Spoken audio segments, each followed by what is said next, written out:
Hey guys, tonight we step quietly into the ancient city of Athens, a place where marble glows faintly under the morning light and the hum of life stirs long before the day truly begins. You stand at the edge of the Agora, the great public marketplace that beats like the heart of this restless, curious city.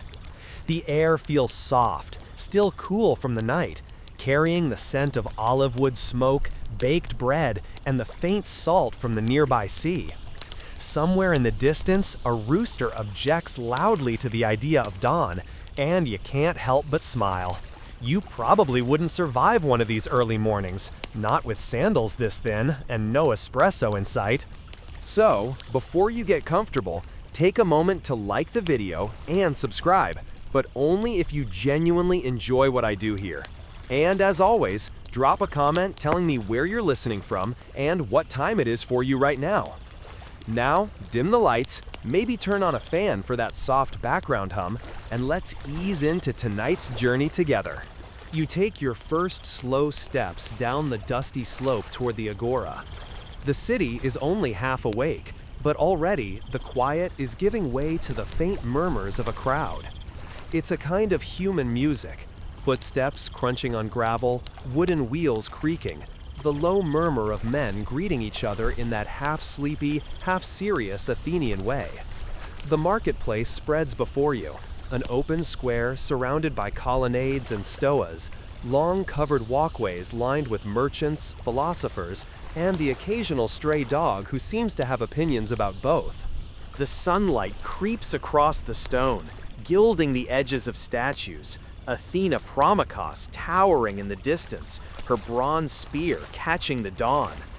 Pigeons flutter up from the roof of a temple, startled by a cart rolling over the cobbles. And you realize this is more than just a market.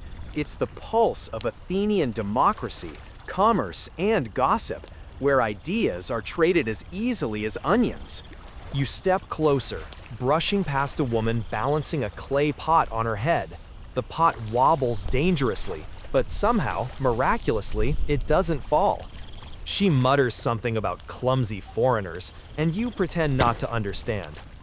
Around you, the stalls are still being assembled, wooden frames rising, canvas stretched tight, the clack of jars being arranged in neat rows.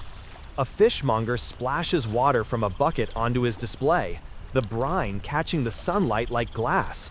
Nearby, a potter sets down his fresh wares, each one marked with the signature spiral of his kiln. Athens at dawn feels like a living organism. You can sense its breath, its heartbeat. The Agora isn't just a place to buy things. It's where news travels, deals are struck, and reputations are born or destroyed by lunchtime. The man selling olive oil might also be the one who votes on the city council tomorrow. The youth carrying figs might be rehearsing lines from Euripides under his breath. Even the slaves, tired, dusty, silent, know more about this city's rhythm than any historian ever could.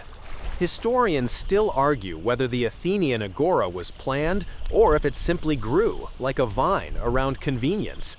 Some claim it was deliberately designed, the temples placed with cosmic symmetry, the stoas arranged according to sacred geometry. Others think it just happened, like most cities do, with people setting up stalls wherever there was room and the gods didn't object too loudly. Whatever the truth, standing here you can feel both chaos and order intertwined, like a dance that's been going on for centuries without a conductor. You pause by a stone fountain where a few early risers gather to fill amphorae. The water trickles from a lion-shaped spout, cool and clear. A child reaches out to touch it, giggling as the spray splashes his face. An older man, perhaps his father, scolds him gently, but with that universal tone that means, don't stop having fun, but at least pretend you're listening. You watch them for a while, the sunlight slowly deepening to gold around their shoulders.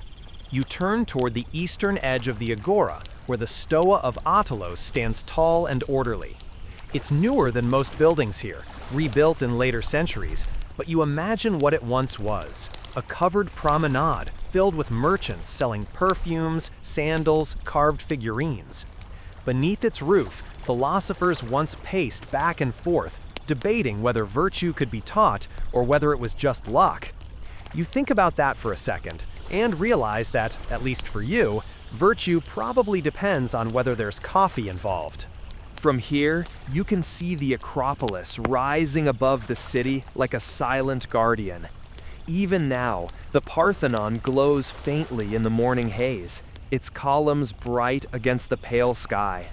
You feel small, but in a comforting way, like being part of something vast and old. Down below, a group of men in short chitons argue near a cart of amphorae. Their voices rise and fall in rhythm, hands gesturing wildly, as if the fate of the world depends on the price of olive oil.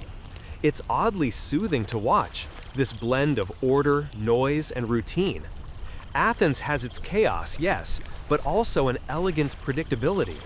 The same debates, the same jokes, the same careful inspections of figs that probably don't need inspecting. A stray dog wanders by, tail wagging lazily. Someone tosses it a piece of bread. It catches it mid-air, triumphant, and trots off toward the shade of a column. Even the animals here seem philosophical, content to exist without hurry. You pass a stall selling garlands of laurel leaves, their scent sharp and earthy. The vendor, a wiry old man with suntanned skin, hums softly as he works. He notices you staring and grins. "For the victors," he says, gesturing at the wreaths. You nod, unsure whether he means athletes, poets, or just anyone surviving another Athenian morning. He chuckles, as if he knows the answer doesn't matter. Somewhere, a temple bell sounds, deep, resonant, marking the hour. The sound drifts over the market like a reminder that time, even in this ancient world, still moves at its own unbothered pace. And you notice something small, almost imperceptible. Everyone seems to know where they're going. There's no rush, no confusion. The Agora runs on quiet choreography. A merchant passes a coin to a farmer. The farmer nods toward a cart. A boy takes a jar of oil and vanishes into the crowd. Each action ripples outward, connecting hundreds of lives in one great, invisible web of routine. The quirky thing? Archaeologists once found tiny bronze tokens, small discs with odd markings, buried beneath the stones of the Agora. Some believe they were used as market passes, proof that a merchant had paid his stall fee or was licensed to sell. Others think they were charms, dropped for luck, or even invitations to private symposiums. No one really knows, but the idea of little bits of metal carrying secret meaning feels perfectly Athenian, half bureaucracy, half mystery. You stand still for a moment, letting the scene sink in. The air hums softly now, warmer, fuller. The market is coming alive, the heart of the city finding its rhythm. Around you, Athens stretches, yawns, and begins its day. A faint breeze lifts the edge of your cloak, and you realize this is what daily life was for thousands of people, every sunrise. No battles, no heroes, no grand speeches, just the steady murmur of trade, conversation, and community. The kind of history that rarely makes it into books, but quietly shapes everything that does. You take another slow breath. The smell of baking bread drifts from a nearby stall, and your stomach rumbles in sympathy. Maybe it's time to wander a bit deeper, toward the stalls, the clatter, and the heart of the Agora itself. The morning is only beginning, and Athens has many stories yet to tell. The sun rises higher now, washing the Agora in a gentle brightness that softens every edge of stone and bronze. You walk a little slower, not because you're tired, but because everything around you seems to demand observation. There's no rush here, at least not yet. The city is stretching its limbs, yawning into wakefulness. The faint clatter of wooden shutters being opened echoes from nearby homes, and down in the square, merchants are settling into the rhythm of morning trade. You pass a farmer arriving from the outskirts, his donkey loaded with baskets of produce, figs, olives, onions, and something leafy that might be lettuce or might just be an optimistic weed. The donkey looks unimpressed, as donkeys often do. The farmer pats its flank with affection anyway. You realize, in this world, both man and beast earn their keep before most Athenians have even finished yawning. A few early shoppers trickle into the marketplace. Some are citizens, tunics neatly belted, sandals freshly dusted, while others are slaves carrying empty baskets sent by their masters to fetch ingredients for the day. You spot one man holding a scroll and a small pouch of coins, muttering what sounds suspiciously like a shopping list. He squints at a pile of turnips as though they might reveal the secrets of geometry. You get the sense he's not much of a cook. The murmur of voices grows steadily, and with it, the music of trade. The creak of carts, the splash of water over fish, the sharp clack of amphora lids being lifted and replaced. A bronze scale tilts and rights itself. Somewhere a child laughs, then immediately gets shushed by a vendor mid-negotiation. The marketplace feels alive. Not frantic, not hurried, but pulsing in time with the sun's slow climb. A young man at one of the vegetable stalls calls out prices in a voice that could probably reach the Acropolis. 2 obols for a bunch of leeks, he shouts, grinning like he's selling tickets to a comedy. An older woman haggles with him anyway, her voice even louder. The two argue for a solid minute before both burst into laughter. The exchange ends, predictably, with the same price she started with, but also with mutual satisfaction, which seems to matter more than the money. This kind of back and forth is as essential to Athenian trade as the goods themselves. The haggling isn't just about saving a coin or two. It's performance, tradition, even sport. People who don't haggle are quietly pitied, like someone who eats olives without oil. You try it once, pointing to a handful of almonds and suggesting half the asking price. The vendor raises an eyebrow so sharp it could cut marble. You decide to pay full price, partly because you've never been so intimidated by a man holding nuts. Coins clink in palms and pouches. You notice the small, round drachmas stamped with Athena's owl on one side and her stern gaze on the other. The silver gleams in the light, a tiny reflection of the goddess herself. These coins are more than currency. They're a symbol of civic pride, a reminder that every purchase, every transaction ties back to the city-state that minted them. Mainstream historians agree that Athens was one of the first places to truly master the art of standardized coinage, a small miracle of trust and order in an otherwise chaotic world. The weight of a drachma was so reliable that foreign merchants from as far as Egypt accepted it without question. But, of course, not everyone was honest. Some clever souls tried to shave the edges off coins, pocketing the slivers of silver. Others mixed inferior metals into the batch. Historians still argue whether these ancient counterfeiters were punished harshly or simply admired for their creativity, the line between crime and cleverness being, as always, a matter of who's in charge. You wander deeper into the square, passing stall after stall, baskets of lentils, jars of honey, pyramids of figs so ripe you can smell their sweetness from yards away. The air feels thick with aromas, earth and fruit and smoke and people. You think, not for the first time, how many histories are told through battles, yet how many truly lived through breakfasts. A potter kneels beside his cart, arranging rows of small clay oil lamps, each one slightly different. "For the home," he says, seeing your interest. Simple, but sturdy. His hands are stained orange with clay, his nails rimmed with dust. You can tell by his voice that he's proud of his craft. He shows you one lamp with a tiny imprint on the handle, an owl, Athena's symbol again. He smiles faintly. "A little luck," he says, "or a little advertising. It depends who you ask." That's your quirky tidbit of the morning. Some potters in Athens actually used small stamps, their ancient version of a brand logo.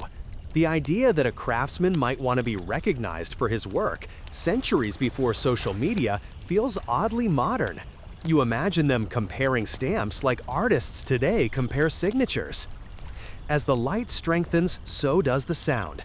The Agora is no longer a quiet hum, it's a soft roar, a living sea of voices.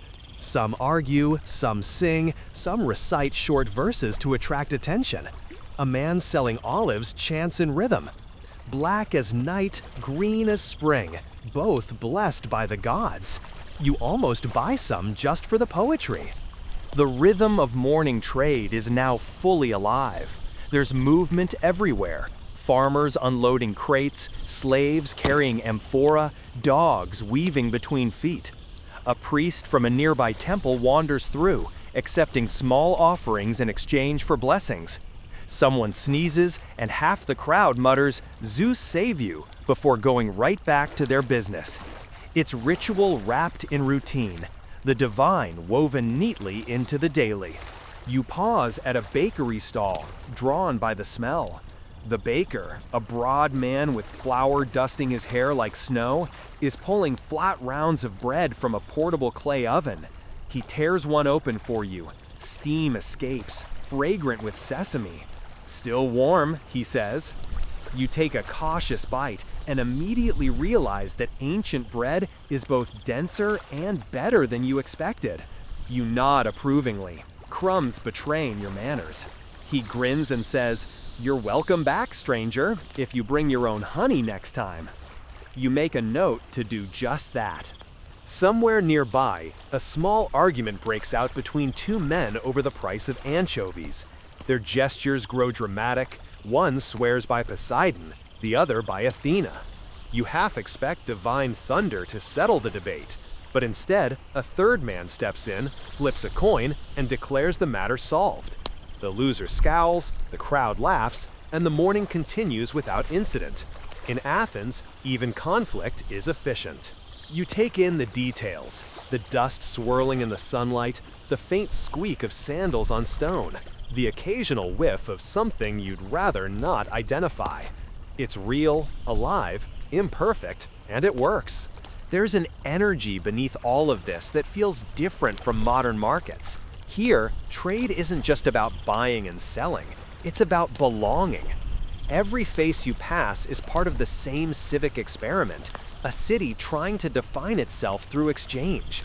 Democracy, philosophy, art, all these grand Athenian ideas, they start right here, between baskets of onions and amphorae of wine. You linger near a man selling herbs.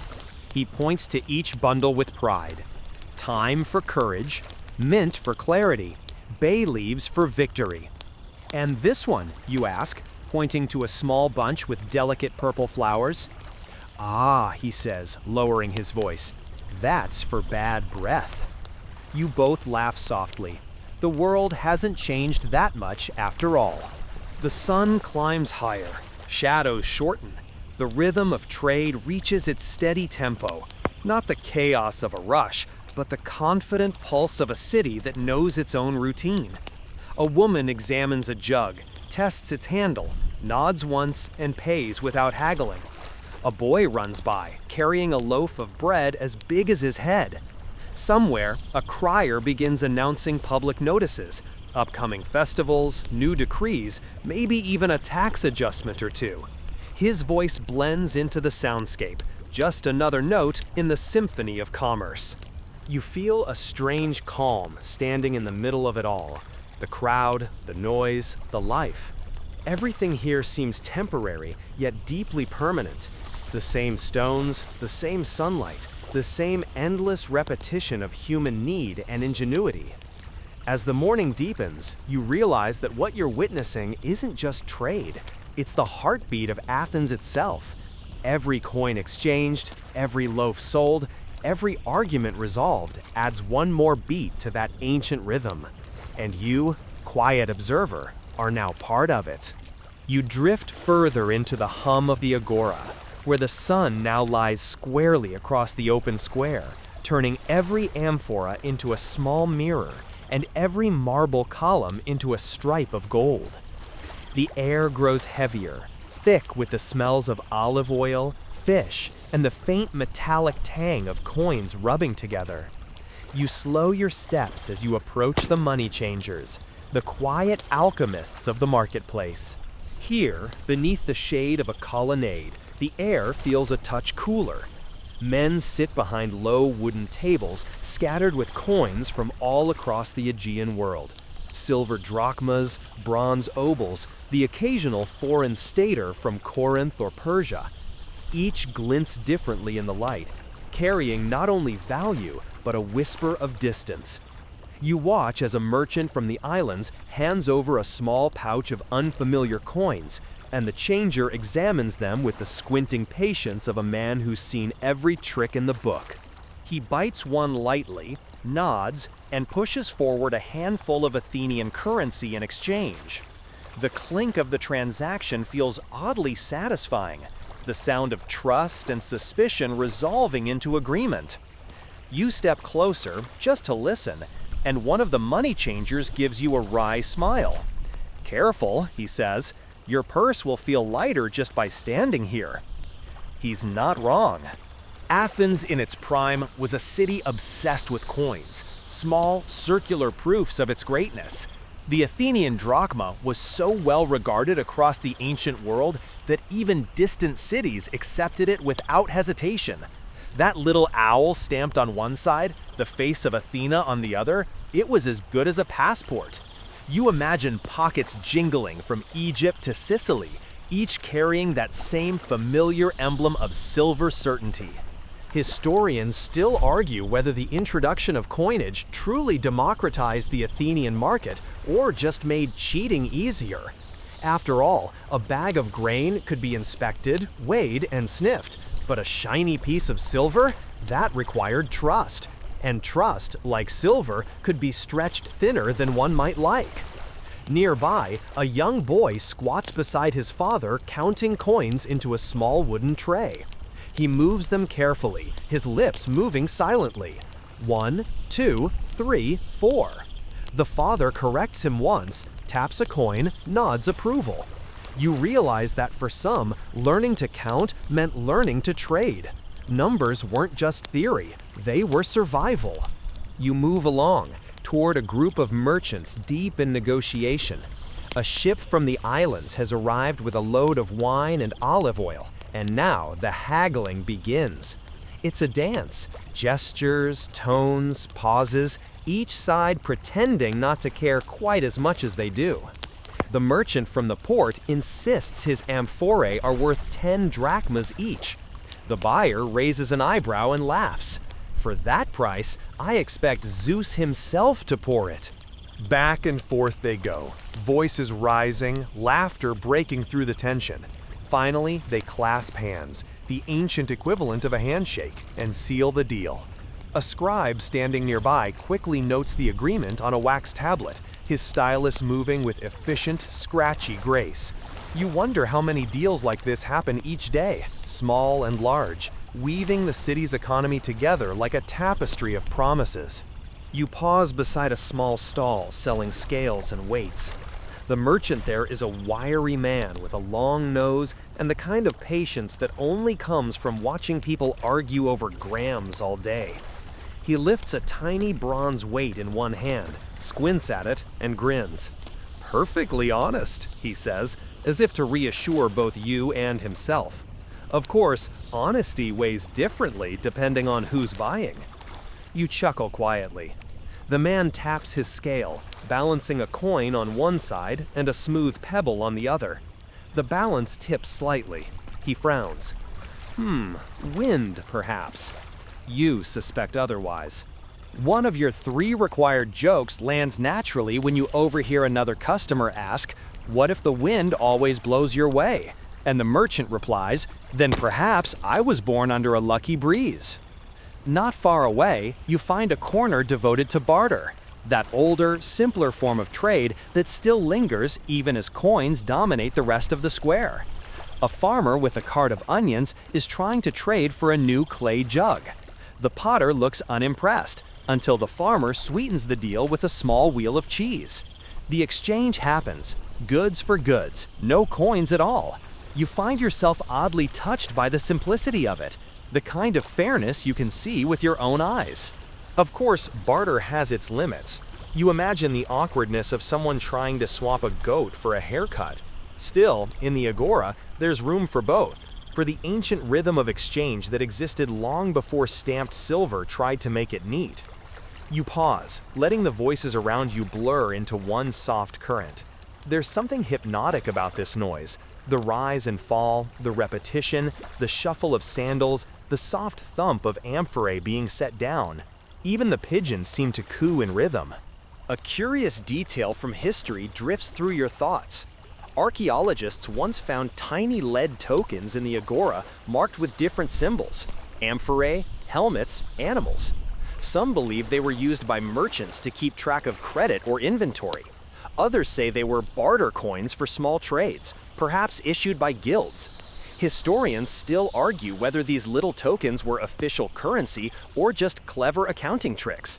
Whatever they were, you imagine pockets full of them, tiny promises clinking together like whispers of debt and trust.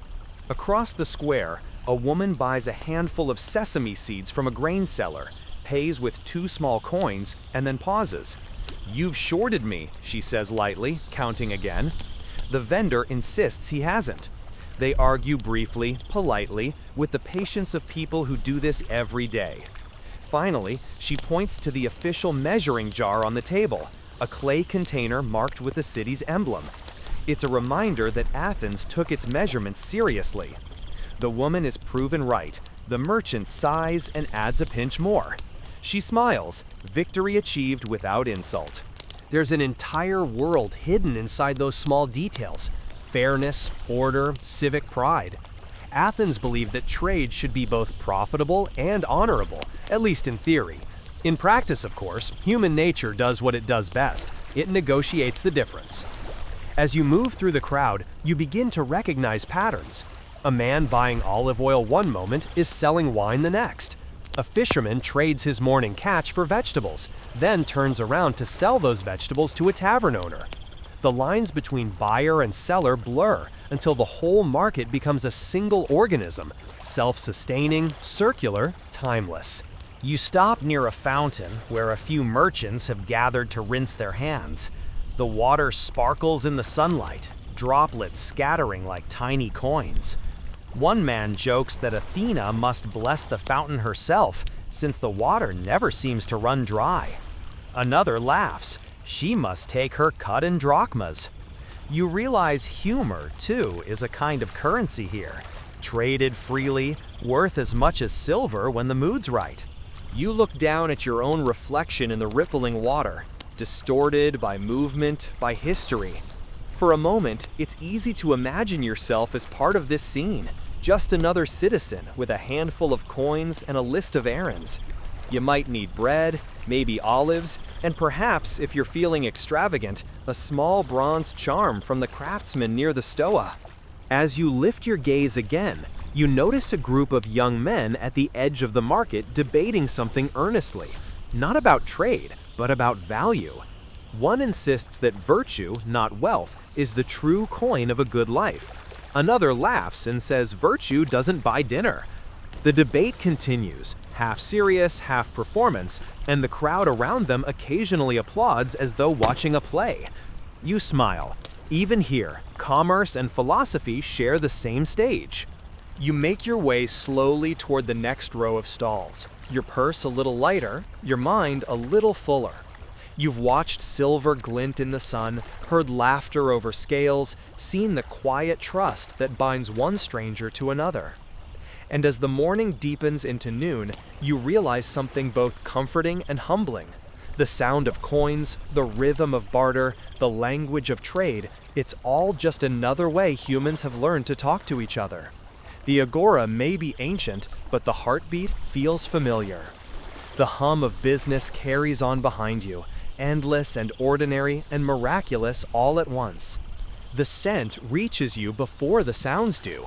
Warm bread, salty fish, roasted barley, olives glistening with oil. You follow it instinctively, winding your way through a corridor of stalls where food reigns supreme. Here, the marketplace takes on a different energy, louder, closer, richer. The Agora's food section is its beating stomach, and the rhythm of trade here is faster, hungrier, and infinitely more fragrant. You move past a row of baskets filled with fruits from every corner of Attica.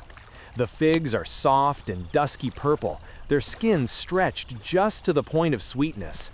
A boy fans away flies with a palm leaf while his father arranges grapes in perfect clusters. Nearby, a woman sits cross-legged beside a pile of pomegranates, their red skins catching the sunlight like tiny gems. She splits one open for a potential buyer, revealing its seeds like a secret treasure. You hear her murmur something about fertility, half joke, half sales pitch. You can't help but linger. There's something hypnotic about how they move, swift but unhurried, working with the calm of people who've done this every day of their lives. The air is thick with overlapping aromas, grilled fish, smoke, thyme, garlic. You breathe it all in and think, rather wistfully, that if ancient Athens had a theme park, this would be the food court. You drift toward a stall where a fisherman arranges his morning catch on a bed of seaweed. Silvery scales gleam like coins in the sun. "Fresh from Piraeus," he shouts, thumping his chest proudly. You lean in closer. The smell confirms it. Fresh enough that your modern refrigerator would have nothing to add. He waves a small fish at you. "A fine-smelled friend, not too big, not too small. You'll cook it right on the coals. Crisp skin, soft inside." You nod politely, pretending you know what to do with an unfilleted fish. A woman next to you buys 3 and haggles the price down by complimenting his fishing skills and insulting his beard in the same breath. He laughs so hard he nearly drops his scale weights. That's the secret of the Athenian market. Humor is currency, and everyone's fluent. As you walk away, a man carrying a basket of shellfish shouts, "Careful, they're still alive!" And you hear a faint clatter, the sound of something protesting its fate. You step aside, amused, and the man grins apologetically. "They sing when you cook them," he adds cheerfully. You're not sure if that's a selling point or a warning. Not far from the fishmongers, you find the bakers. Their stalls glow with the warmth of small clay ovens, each one exhaling steam that smells like heaven in carbohydrate form. Loaves in every shape, round, braided, flat, or sprinkled with sesame, line the tables. One baker, his arms white with flour up to the elbows, notices your hungry gaze. "Taste," he says simply, tearing a piece from a cooling loaf and handing it over. The crust crunches softly between your fingers, the inside still steaming. It's nutty and slightly sour, maybe barley or emmer wheat. Not quite modern bread, but honest, filling, and unmistakably good. "That's from last year's harvest," he says proudly. "We grind it fine, not like those lazy millers from Corinth." He laughs, but there's real pride in his voice. The Athenians are serious about their grain. Historians still argue whether most bread in Athens was baked at home or bought in markets like this. Some claim wealthy households had their own ovens, while others insist that communal bakeries like these fed the city's thousands. Either way, standing here, it's easy to see why bread became a kind of edible calendar. Each loaf a measure of time, each harvest a promise renewed. You notice that the baker's assistant is a young boy, barely 10. He's wiping sweat from his brow, arranging loaves with military precision. When the baker turns away, the boy sneaks a small piece into his mouth. Quick, practiced, guiltless. You look away, pretending not to notice. After all, in every era, there's always one universal truth. The baker's apprentice never goes hungry. A few steps further, the air shifts again.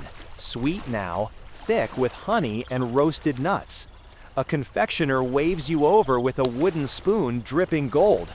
"Try it," he says, scooping a bit of warm honey mixed with crushed sesame. You do, and it's rich, nutty, and absurdly delicious. "We call it pastillos," he says. "Good for strength, good for love." Then, lowering his voice, mostly good for business. You thank him and move on, passing a man selling cheese from goat's milk, soft, white, and wrapped in fig leaves. He hums to himself as he weighs a portion, the rhythm of his song matching the rhythm of the scale. A customer jokes that his cheese is more expensive than gold, and the man replies, "Gold doesn't taste like this." You silently agree. A few stalls away, the olive sellers reign supreme. Large jars hold glistening fruits in every shade: black, green, wrinkled, firm. A woman ladles a few into a small clay bowl, drizzles them with oil, and offers a sample to anyone curious enough. The olives burst between your teeth, rich and salty, their flavor deep as the sea they grew beside. The olive, that unassuming fruit, has built empires. You think about that for a moment. In Athens, olive oil isn't just food. It's light, medicine, and wealth. It burns in lamps, anoints athletes, and seals treaties. The city's most sacred tree, Athena's own gift, legend says, is an olive tree. You can almost imagine her watching approvingly from somewhere up on the Acropolis as her people trade, eat, and gossip beneath her symbol. Speaking of gossip, you can't avoid it here. The food stalls are the social network of ancient Athens. Between the jars and baskets, news flows faster than the city's messengers. A woman buying onions shares the latest rumor about a new law being debated. A baker whispers about a scandal involving a magistrate's daughter and an ill-timed symposium. By the time you've walked 30 paces, you know more about Athenian politics than any formal historian ever intended. There's a strange comfort in the chatter. It's not just information, it's connection. You realize this is how democracy breathes, through the voices of people trading figs and opinions in the same breath. You pause to buy a small cup of watered wine, the ancient version of a mid-morning refreshment. It's cool, light, and surprisingly refreshing. The vendor assures you it's from Chios, which might be true or might just be the ancient equivalent of locally sourced. Either way, it goes down easy. Then comes the clatter, a clay jug falling and breaking against the stones. The vendor groans, the crowd collectively sigh. You turn to see an older man shaking his head. "That's 10 drachmas gone," he mutters. But almost immediately, another merchant offers him a new jug at half price. Trade, sympathy, and opportunism, all neatly packed into one moment. Somewhere nearby, a crier begins reading aloud from a scroll, an announcement of an upcoming festival for Dionysus. The food sellers cheer. Festivals mean business. More wine, more bread, more everything. The baker raises a loaf like a toast, and the fisherman responds with a flapping fish. You grin. It's chaotic, loud, and oddly joyful. For a moment, you close your eyes and simply listen. The overlapping chatter, the clang of bronze weights, the sizzling of oil in shallow pans, it all blends into a warm hum.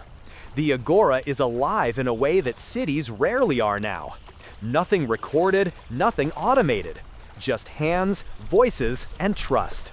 A quirky tidbit comes to mind. Archaeologists once found traces of spices from as far as India in Athenian storage jars.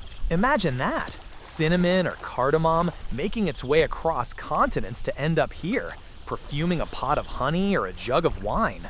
The thought makes you marvel at how far flavor and human curiosity can travel. You take one last look at the food stalls before moving on. The crowd thickens, the noise deepens, and you realize that in ancient Athens, a market wasn't just about commerce, it was about nourishment for the body, the mind, and even the spirit. The Agora's day is still young, but you can already feel its pulse, warm, rhythmic, eternal. And as you leave the scent of honey and fish behind, the soft hum of conversation follows, like a song you'll keep humming long after you're gone. As you step away from the hum of the food stalls, the air begins to shift, less filled with smoke and spice, more open, dustier, touched by the faint metallic scent of worked bronze. The chorus of voices fades into a new rhythm. The measured clank of hammers, the soft rasp of whetstones, the ring of chisels meeting marble. You've entered the craftsman's quarter of the Agora, the place where Athens builds itself, piece by piece, by hand. It's a scene both chaotic and strangely beautiful. Beneath makeshift awnings, artisans shape the city's identity as deftly as they shape clay or metal. Each craft has its own melody. The potter's wheels spin in quiet, hypnotic circles, while the smith's forges breathe with bursts of orange light. Somewhere in between, woodcarvers whistle as they work, surrounded by curls of fragrant cedar shavings. You pause for a potter's stall. His hands move with a confidence that borders on poetry, the kind that only comes after decades of practice. His wheel spins smoothly, a blur of clay in motion. Slowly, under his fingertips, a vessel rises. Slender neck, round belly, lip gently flared. You can almost feel the tension between control and surrender. One wrong move and it would collapse, but his touch keeps it alive. He doesn't look up as he speaks. "It's not the clay you shape," he says, voice calm. "It's the air inside it." He glances up at you then, smiling faintly. "That's what holds the form. Always remember that."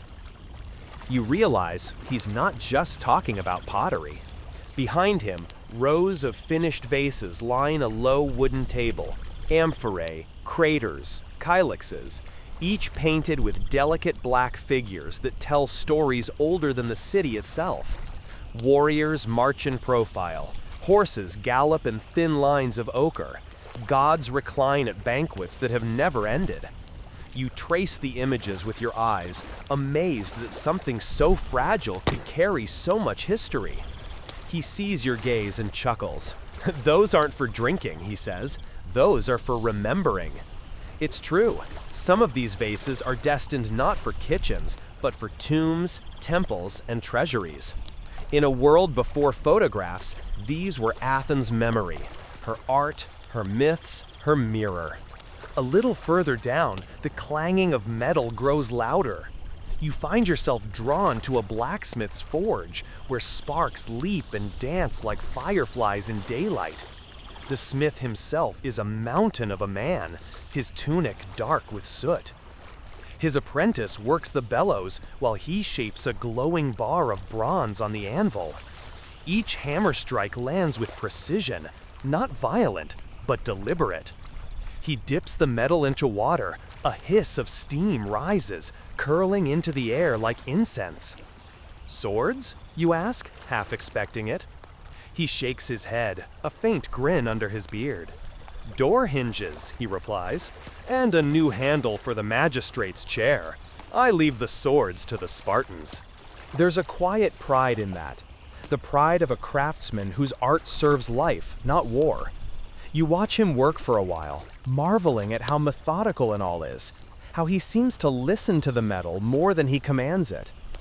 You think about how many of these craftsmen probably worked anonymously, their names lost, but their handiwork still visible in museums thousands of years later.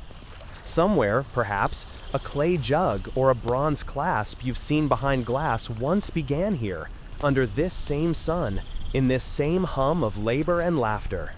A few stalls over, the jewelers glitter like their wares. A woman in a long, faded chiton threads beads onto a fine bronze wire, coral, glass, amber, each bead reflecting a shard of sunlight. Jewelry in Athens isn't just decoration, it's language. Rings speak of wealth, brooches of status, amulets of protection. She notices you watching and gestures you closer. "Not all beauty is for others to see," she says, showing you a small pendant shaped like an owl, Athena's symbol. "Some is for the gods, some is for courage." You hold it for a moment. It's lighter than you expect, warm from her hands. You imagine someone centuries ago wearing it beneath their tunic, a quiet comfort before a speech, a journey, or a trial. You hand it back carefully, and she nods with the slow approval of someone who knows you understood. Beyond her stall, a group of carpenters is assembling what looks like a small shrine. The scent of fresh wood fills the air, sharp and clean. One of them smooths the surface with a pumice stone, his motion steady, unhurried. When the grain finally shines like satin, he steps back and nods to himself, not boastfully, but with quiet satisfaction. You can't help but think how different this is from modern work. No assembly lines, no deadlines, no separation between art and labor.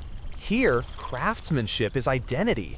Every object bears the signature of its maker, even when unsigned. A young boy approaches carrying a bundle of reeds. He sets them down and begins weaving them into a basket with practiced ease. His hands move so quickly they blur. "For olives," he says shyly when he notices your interest, or figs, sometimes. You ask him how long he's been learning. "Since my hands were smaller," he says, grinning. The simplicity of the answer feels like a kind of wisdom. All around, Athens breathes through its artisans.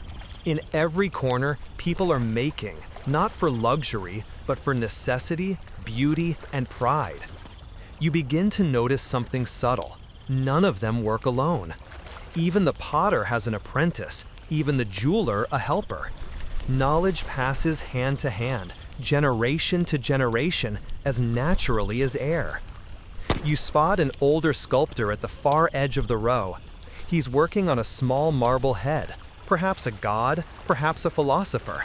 The figure is half-formed, one eye still rough, the other alive with detail. You watch as he carves, grain by grain, each cut revealing a little more humanity trapped inside the stone. When he finally looks up, his gaze is steady. "You can't rush marble," he says. "It has its own pace. Try to hurry it, and it will punish you." He smiles faintly, much like the gods. You realize that what you're witnessing isn't just labor, it's devotion. Every craft here is an offering, not only to customers, but to something higher, a shared belief that making things well is itself a kind of worship. Some historians call this the Athenian spirit, the blending of art, intellect, and utility until the boundaries blur. A table isn't just furniture, it's geometry made tangible. A jug isn't just a container, it's proportion, symmetry, and grace captured in clay. As you walk, you hear a burst of laughter. A group of craftsmen is teasing one another over the price of tools. "You call that a chisel?" one says, holding up a blunt piece of iron. "That's a spoon with ambitions." The others roar with laughter, their voices echoing off the stone walls. For a brief moment, the Agora feels less like a marketplace and more like a living workshop, a space where the city invents itself daily, guided by calloused hands and creative minds. You pause again, letting your gaze wander across the rows of stalls, the smoke rising, the sunlight turning dust into gold. Everywhere you look, something is being shaped. Metal, wood, clay, even thought. The air hums with purpose. A woman carrying a small clay lamp stops to adjust her sandal. You catch a glimpse of the lamp's design, a simple flame motif carved along its rim. She lights it from a brazier before moving on, and for a moment you think, that tiny flame, carried through the crowd, is the perfect symbol of this place. The light of human skill, passing quietly from one life to another. As the sun climbs higher, shadows shorten, and the craftsmen begin to pause, stretching their backs, drinking from small cups of watered wine. The sounds soften, tools are set aside. Someone starts strumming a lyre, a lazy, meandering tune that drifts above the murmur of conversation. It's the sound of satisfaction, the brief silence between effort and completion. You find a shaded spot near a stone wall and sit for a moment, watching them rest. The potter wipes his hands on a cloth and pours wine for his apprentice. The blacksmith leans against his anvil, eyes closed, breathing deeply. The jeweler stretches her fingers, flexing the stiffness from delicate work. And it strikes you, this is what civilization looks like at its most peaceful. Not in monuments or battles, but in the steady rhythm of hands that create. You stand to leave, glancing once more at the rows of artisans, each one absorbed in their craft, each one a thread in the vast woven fabric of Athens. As you walk back toward the sunlit heart of the Agora, the words of the potter return to you. It's not the clay you shape, it's the air inside it. You think about that long after you've gone, because maybe that's true of cities too. It isn't the stone or bronze that makes them great, it's the spirit inside, invisible but alive, holding everything together. And in this moment, among the craftsmen of ancient Athens, that spirit feels eternal. As the morning wears on and the sun rises higher over the Agora, you start to notice subtle shifts in the crowd, small, careful movements that speak volumes about Athenian society. For a long while, it seemed that every face belonged to a man: merchants, philosophers, craftsmen, officials. But then, like quiet ripples through the busy square, you begin to see women. Not many, just enough to make you pause. They move with a kind of practiced discretion, eyes low, cloaks drawn loosely over their heads.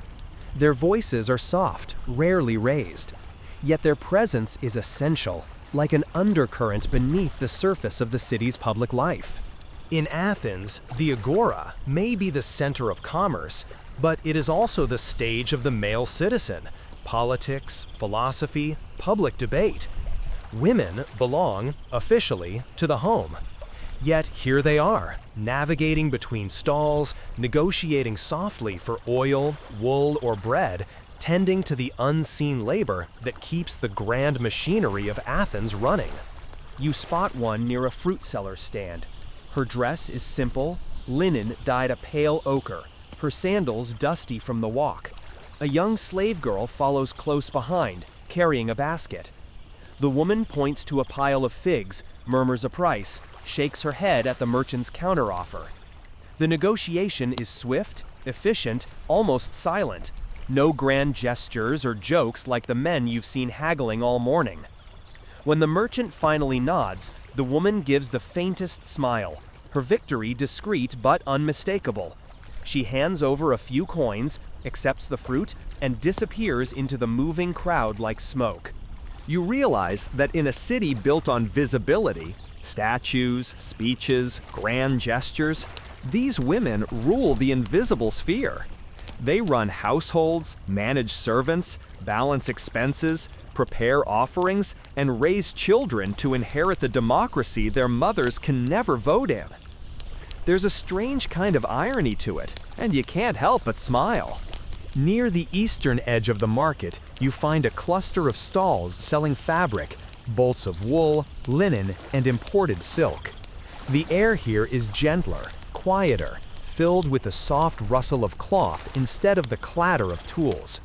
Several women browse the selection, testing textures with practiced fingertips. A weaver sits cross-legged behind one stall, her loom propped upright beside her. The threads shimmer in the sunlight, a patient tapestry of blues and reds. She greets you with a nod, her voice even. "A good weave takes more than strong hands," she says. "You must have steady breath, or the pattern will wander." You ask how long a single piece takes. She shrugs. "A week if the gods are kind, longer if the thread breaks." She gestures toward a basket of wool beside her. All dyed by hand, onion skins for yellow, murex shells for purple, and don't ask how many snails that takes. You don't want to know. You laugh softly, but there's admiration in your voice. It must be expensive. "It's Athens," she says, smirking. "Everything's expensive." Behind her, another woman inspects a finished chiton, holding it against her shoulder, imagining it already worn.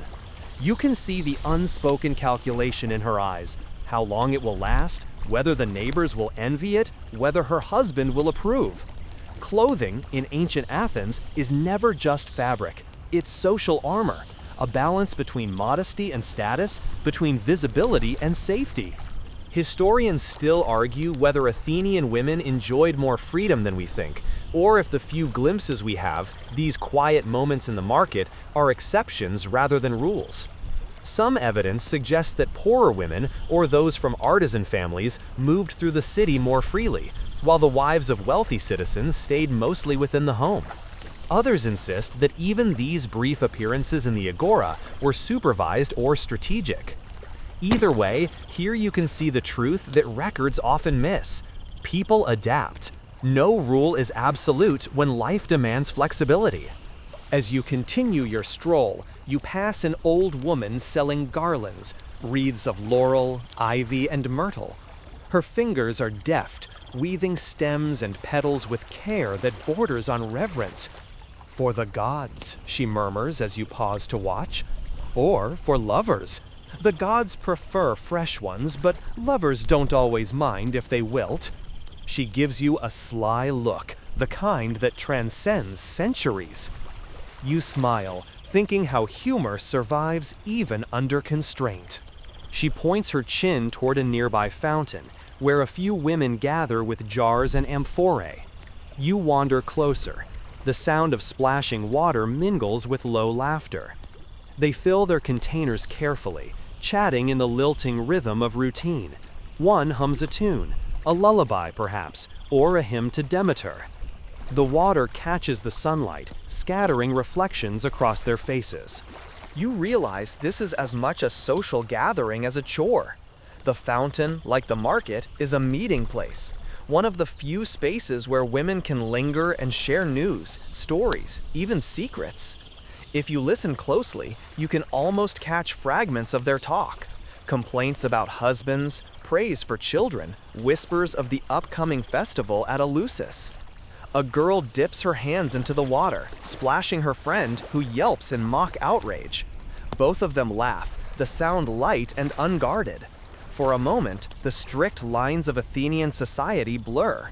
They are simply human, young, free, and briefly untouched by expectation. You walk on, and the Agora unfolds again into its full complexity. Not just a marketplace, but a living map of invisible boundaries. Men stride openly, debating law and rhetoric. Women move like gentle currents beneath, holding together the fabric of daily life. A small shrine sits near the edge of the marketplace, tucked between two marble columns, a space dedicated to Hestia, goddess of the hearth. It's here that many women pause briefly, touching the altar or leaving a handful of grain. You watch as one does so now, a young mother, balancing a clay jar against her hip. Her offering is small, but her gesture sincere. It occurs to you that Hestia's fire, the hearth flame, is the truest symbol of womanhood in this city. Invisible, vital, never extinguished. The flame that burns quietly while men debate the meaning of virtue. You pass another vendor, this one selling perfumes and oils. The air is intoxicating. Myrrh, rose, cinnamon, something sharper that stings the nose. The seller, a man with ink-stained fingers, pours a few drops onto your wrist. Imported from Egypt, he says proudly. Smells like the Nile at sunrise. You sniff politely, though it mostly smells like expensive commitment. He laughs when he sees your face. Ah, not for you, he says. For the ladies, they know quality when they smell it. Sure enough, a small cluster of women stands nearby, examining tiny alabaster jars. They lean close, whispering opinions, their laughter soft but genuine. It's a reminder that even in a society that limits their voices, women find ways to express taste, style, individuality through scent, fabric, gesture, wit. A few stalls later, you encounter something more unexpected: a female scribe. She sits at a small wooden table, stylus poised over a wax tablet. A man dictates beside her, his tone brisk, while she writes with careful precision. Perhaps she's a freedwoman or the daughter of a merchant. Literacy among women was rare, but not unheard of, especially among those tied to business or temples. When she finishes, she looks up and meets your gaze for a moment. Her expression is calm, confident, the look of someone who knows her worth, even if the city pretends otherwise. You think of all the unseen women who kept Athens running: the midwives, the wet nurses, the household managers, the textile workers, the priestesses guarding sacred fires. History may have written their names in faint ink, but here, in the living Agora, their presence hums beneath every transaction. As the day stretches toward noon, the shadows grow sharper. You find yourself standing once again near the center of the market, watching the dance of people moving in and out. Men arguing about grain prices, slaves carrying amphorae, women slipping between them like wind through reeds. One of them, passing by, balances a jug on her shoulder without touching it. Her posture is straight, her steps unhurried. You can't help but admire the quiet grace of it, a kind of poise born not of freedom, but of adaptation. For all the talk of Athenian democracy, you think, half the city moves unseen. Yet without them, none of this would function. The potters wouldn't eat, the temples wouldn't shine. The philosophers wouldn't have lamps to burn through their midnight debates. You smile softly to yourself. Sometimes power isn't about being seen, it's about being indispensable. And as another woman passes, her slave trailing behind with baskets of fruit and a child clinging to her hand, you think that Athens, for all its marble and rhetoric, owes more to its quiet women than its loudest men. By midday, the Agora feels like it's humming with a different kind of energy, less commercial, more cerebral. The traders' shouts have softened, replaced by something almost musical. The rise and fall of voices in debate, the rhythm of words being weighed, turned, challenged, and offered back again. You drift toward the western edge of the square, where the colonnades cast long ribbons of shade. Beneath them, clusters of men stand in loose circles, gesturing with animated precision. Some wear simple cloaks, others the more dignified himation draped over one shoulder. Their hands move constantly, as though language alone isn't enough to contain their ideas. This is not a place of buying and selling anymore. This is Athens' other marketplace, the one for thoughts. You pause near a group gathered around a barefoot man with a weathered face and a calm, knowing smile. His tunic is plain, his hair unkempt, his eyes bright with amusement. He's asking questions, gentle, persistent, and frustratingly impossible to answer. It takes you a moment to realize who he reminds you of: Socrates. Of course, you can't be certain if it's really him. The man lived centuries ago, but in this half-dream of history, time is soft, and so maybe it is him. Or maybe it's just someone channeling that same unshakable curiosity that Athens seems to breathe. So, he's saying, you claim to know what justice is. Tell me then, if a man acts justly only because he fears punishment, is he truly just? The man he's addressing frowns, crossing his arms. He obeys the law, doesn't he? Socrates, or his spiritual twin, tilts his head. Ah, but is obedience the same as goodness? You can feel the air shift. The bystanders lean in, the tension deliciously mild, not aggressive, but electric. These conversations are the heartbeat of Athens. They spill from temples and stoas into the streets, turning ordinary corners into classrooms and markets into lecture halls. You stand a little apart, watching how philosophy here is less about dusty scrolls and more about lived experience. It's spoken, breathed, contested, performed under the open sky. A young student beside you murmurs, "He does this all day. He asks and leaves you doubting everything you thought you knew."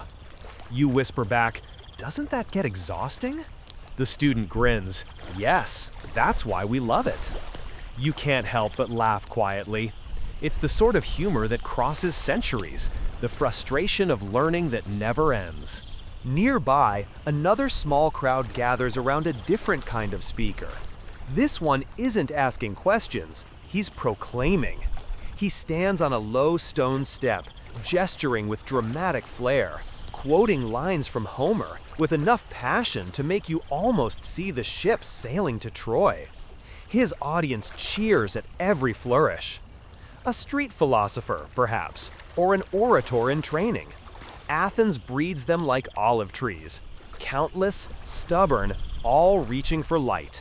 Historians still argue whether these public debates were truly democratic spaces or just theater for the educated elite. Some claim anyone could listen, while others say only citizens, men with leisure and learning, could participate. Either way, you can feel the pulse of something powerful here, the idea that speech itself is sacred. Words in Athens are more than noise. They're instruments of persuasion, tools of honor, weapons sharper than any bronze blade. You wander past a small group reading from a wax tablet, discussing a recent decree about grain imports. One man is furious, another calm and logical. You catch fragments of argument, but what of the farmers? And the ships from Chios? The council overreaches. It sounds like the Athenian version of talk radio, just with more sandals and better syntax. Further along, a scribe is sketching notes while a young orator rehearses a speech. He speaks to the empty air with such conviction that you almost applaud. "Men of Athens," he begins, chest swelling, "shall we trade honor for comfort? Shall we forget the wisdom of Solon?" He stops, sighs, shakes his head. "Too pompous," he mutters. His friend beside him shrugs. "It's Athens. Be more pompous." You grin. In another corner, a group of older men sit cross-legged beneath a column, playing a board game called Pateia, part chess, part conversation starter. Between moves, they discuss politics, gossip, and whether the new bronze statues in the Acropolis are too indulgent. One of them grumbles that the sculptors have forgotten humility. Another counters that beauty is virtue. The debate goes nowhere, but that's the point. Athenians don't debate to win. They debate to stay awake, to keep the mind alive. You think about how strange it is that in this same space, where fishmongers shout prices and women haggle for figs, men also wrestle with questions of morality, truth, and the soul. The marketplace is, quite literally, the meeting of body and mind, commerce and contemplation. You find a quiet spot near a marble bench, the stone cool against your hand. A man beside you, an older philosopher with a thin beard, notices your thoughtful look. "You seem lost in thought," he says softly. "Just listening," you reply.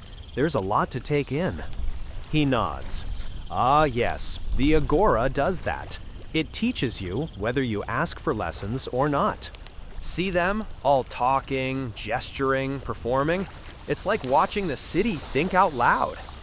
You can't help but admire that description. Athens as a mind in motion. He continues, eyes half closed.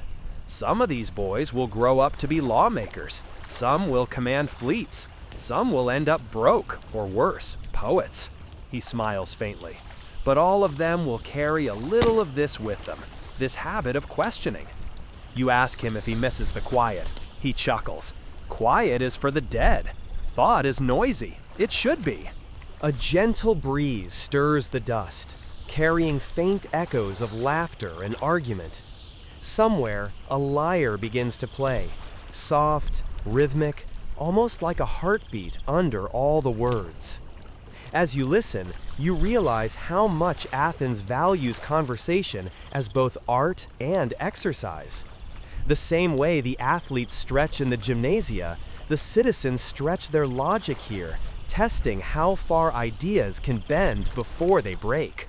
A group of students passes, reciting lines from Euripides. One of them misquotes, and the others pounce with mock outrage. They argue over a single word, its meaning, its tone, its moral implication, for several minutes before bursting into laughter and heading toward the fountain for water. You shake your head. It's both absurd and deeply endearing. At one point, a merchant carrying a basket of onions walks straight through a heated debate, muttering, "All this talk and no one's buying anything." No one seems to hear him. Athens might live by trade, but it dreams through philosophy. There's a rumor circulating among the crowd that Plato himself has been seen nearby, teaching at the edge of the Stoa Poikile. You wander in that direction, curious. The Stoa, its walls painted with scenes of battles and myths, feels like a sacred hybrid of gallery and classroom. A man stands before a small group of listeners, tracing lines in the dust with a stick. Consider, he says, a shadow on the wall. If you'd never seen the sun, wouldn't you mistake that shadow for reality? You freeze. You know this story, the allegory of the cave. But here, spoken aloud under the bright Athenian sky, it feels startlingly fresh. To awaken, one must turn the head, not to be shown, but to see. The group sits silent, absorbing it. You feel it too, that slow, tingling recognition that truth often hides behind comfort. Someone raises a hand.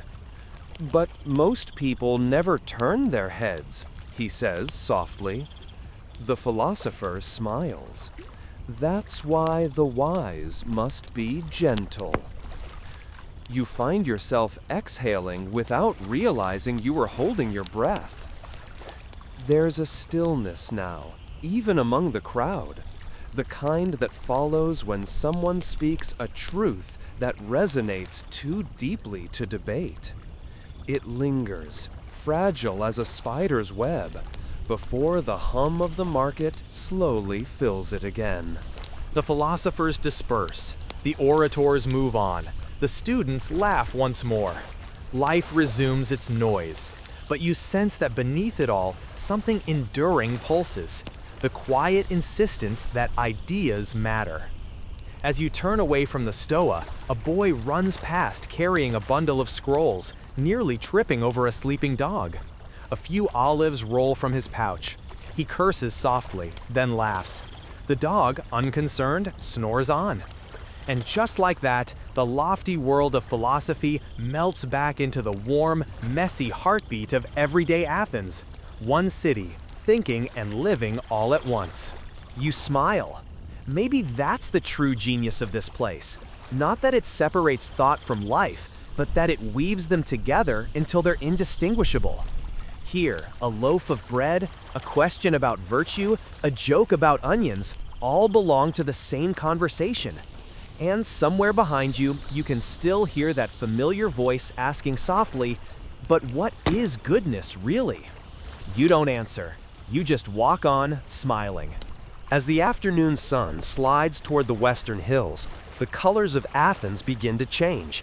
The marble of the temples no longer gleams white, but softens into gold and rose. The bustle of the Agora fades, replaced by the murmur of people drifting toward quieter streets. Shadows stretch long across the flagstones, and the scent of olive oil and honey begins to replace that of dust and sweat. You follow a narrow path that winds upward, away from the market, and toward the slopes of the Acropolis. The hum of voices grows fainter with each step, replaced by the chirping of cicadas in the dry grass and the occasional bark of a dog echoing from a distant courtyard. There's a sense of calm now, as though the city, after a day of thought and trade and talk, is finally exhaling. Halfway up, you pause to catch your breath beside a small shrine. It's nothing grand, just a stone platform with a bronze bowl for offerings and a few laurel leaves scattered by the wind. The inscription on the base is half worn, but the name of Athena is still clear. Someone has left a small honey cake there, freshly baked, still warm from the oven.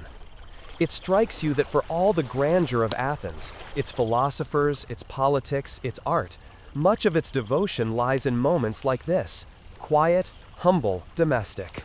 Further along, you pass a woman with a clay jar balanced expertly on her head, her sandals dusty from the road. She nods politely as she walks past, the faint scent of time trailing behind her.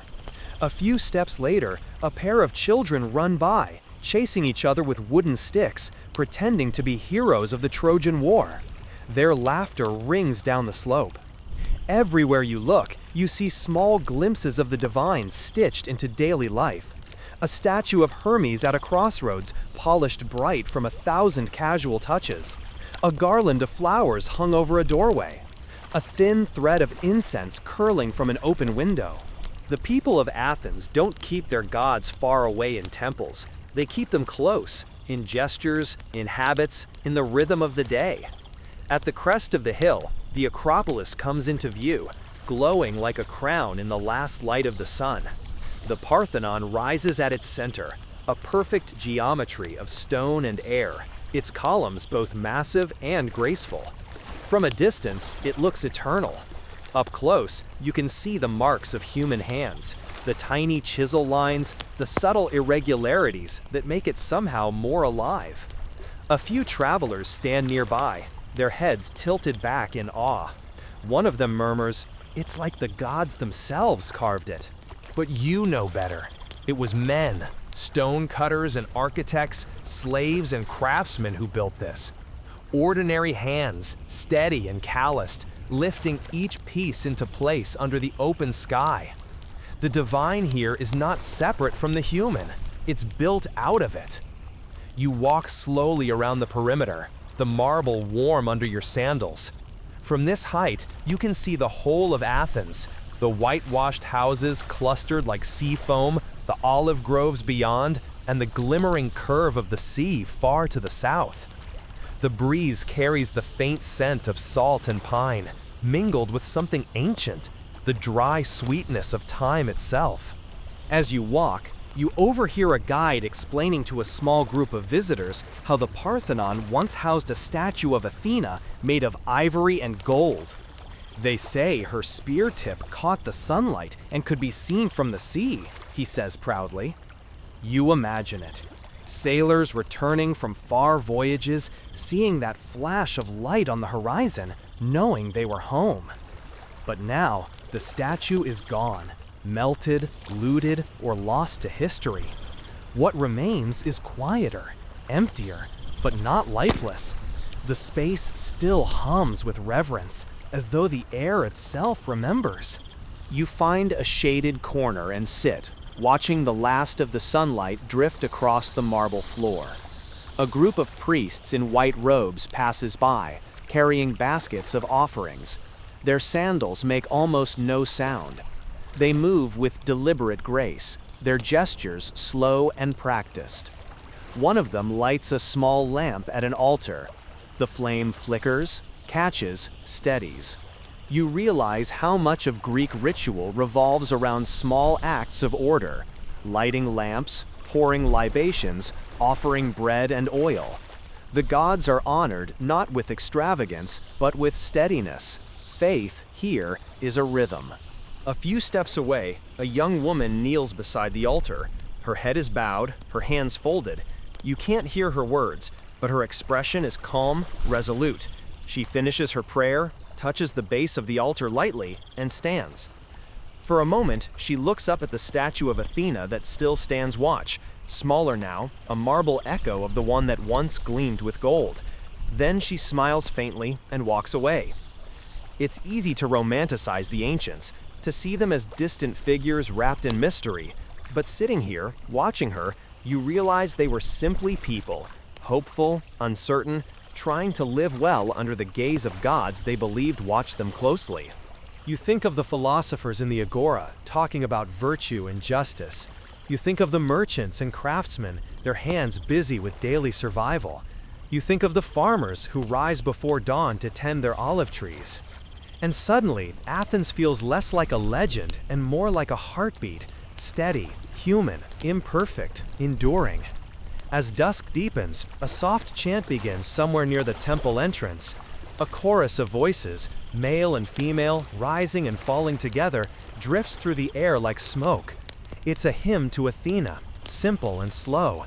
The melody is hauntingly beautiful, the kind of tune that seems to remember itself even as it's being sung.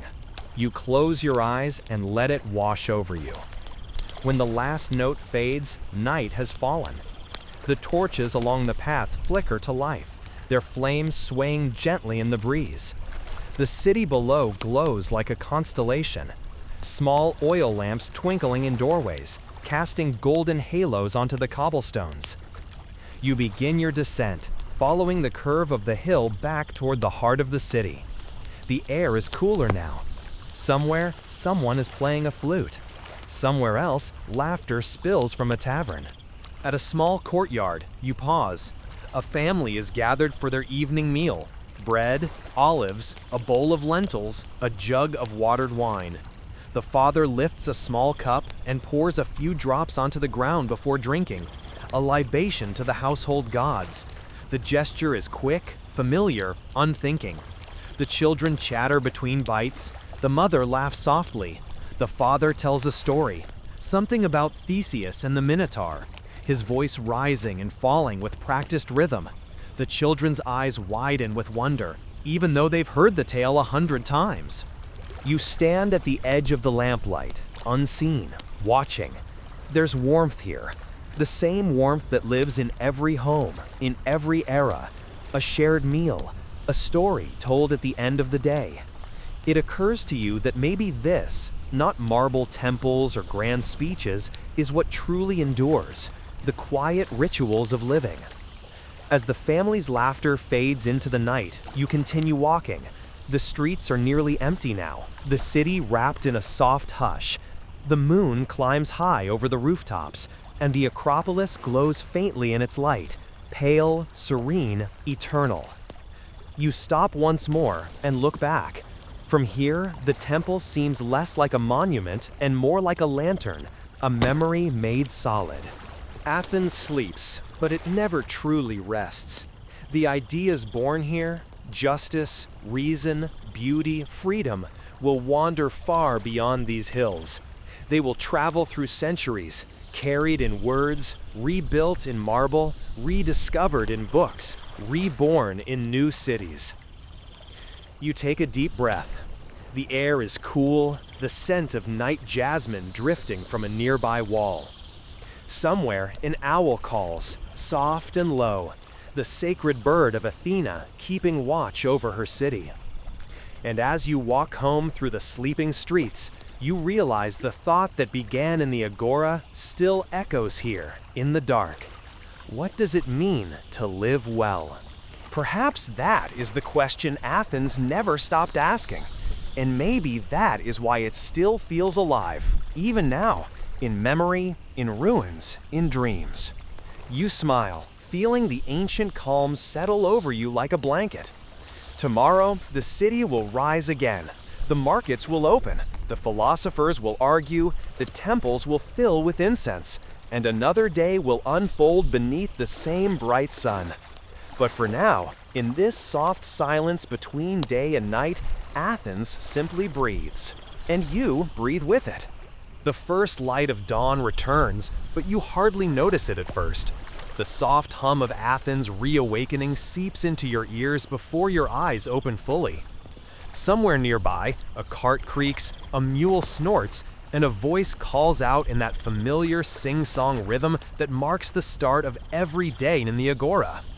By the time you wander back toward the market, the sky has turned the pale pink of crushed marble dust. The Agora never truly sleeps, it only changes rhythm. Where last night you heard laughter and music, this morning you hear the careful, deliberate sounds of a city stretching itself awake. You arrive at the wide square just as the first stalls are being uncovered. The air is cooler than yesterday, brushed with that faint, earthy smell that rises when dew touches old stone. The marble columns surrounding the Agora stand like pale sentinels, their surfaces smooth from centuries of hands brushing against them. Beneath those columns, Athens hums to life again. The sounds are layered, each distinct, yet blending into a single heartbeat. The metallic clink of coins being tested on counters, the creak of wooden scales as a merchant measures lentils into clay bowls, a potter's wheel spinning, steady and low, like the purr of an animal. Then there's the chatter, the real music of the market. Two women argue cheerfully over the price of figs, each pretending to be more indignant than she really is. A fishmonger shouts about the freshness of his catch, promising his sardines are so lively they could still swim home if you drop them. Someone laughs, someone coughs, someone whistles a tune that's been sung in Athens for generations. If you close your eyes, the sound feels like water running through your hands, fluid, endless, impossible to hold, but soothing all the same. You move deeper into the square, letting the noise surround you. There's rhythm even in the footsteps, the scuff of sandals on stone, the patter of children chasing each other, the shuffle of a beggar dragging his foot behind him. The sound is ancient and familiar all at once. You could be in 5th century BCE Athens or in a modern city market, and the difference would hardly matter. You pause beside a stall where a man is hammering thin sheets of bronze. Each strike rings out clear and bright, echoing off the columns. His arms move in practiced rhythm. Lift, strike, turn, strike again. The repetition is hypnotic. You watch as he fashions the sheet into a small dish, his hands guiding the metal as if it were soft clay. When he finishes, he looks up and grins, his face streaked with sweat. "Good metal sings when you treat it right," he says, half to himself, half to you. You nod. It's true. The whole market is singing today. Nearby, a young boy blows into a reed pipe, filling the air with an uneven melody that wobbles between notes, but somehow fits the morning perfectly. A few shoppers hum along without realizing it. Someone tosses the boy a coin, and his grin widens. The Agora of Athens isn't just a place of trade. It's a living symphony of human activity. Even the pigeons seem to keep time, fluttering in unison from roof to roof, and in the midst of it all, a philosopher in a simple cloak debates with a student about the nature of virtue, their voices rising and falling like a counterpoint to the chorus of daily life. You catch fragments as you pass. To know good is to do good. Ah, but do men always do what they know? They both laugh softly, as if the question is its own kind of music.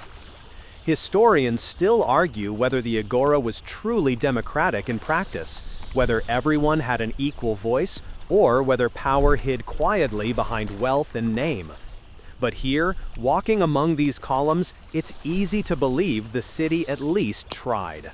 The architecture itself seems to encourage dialogue.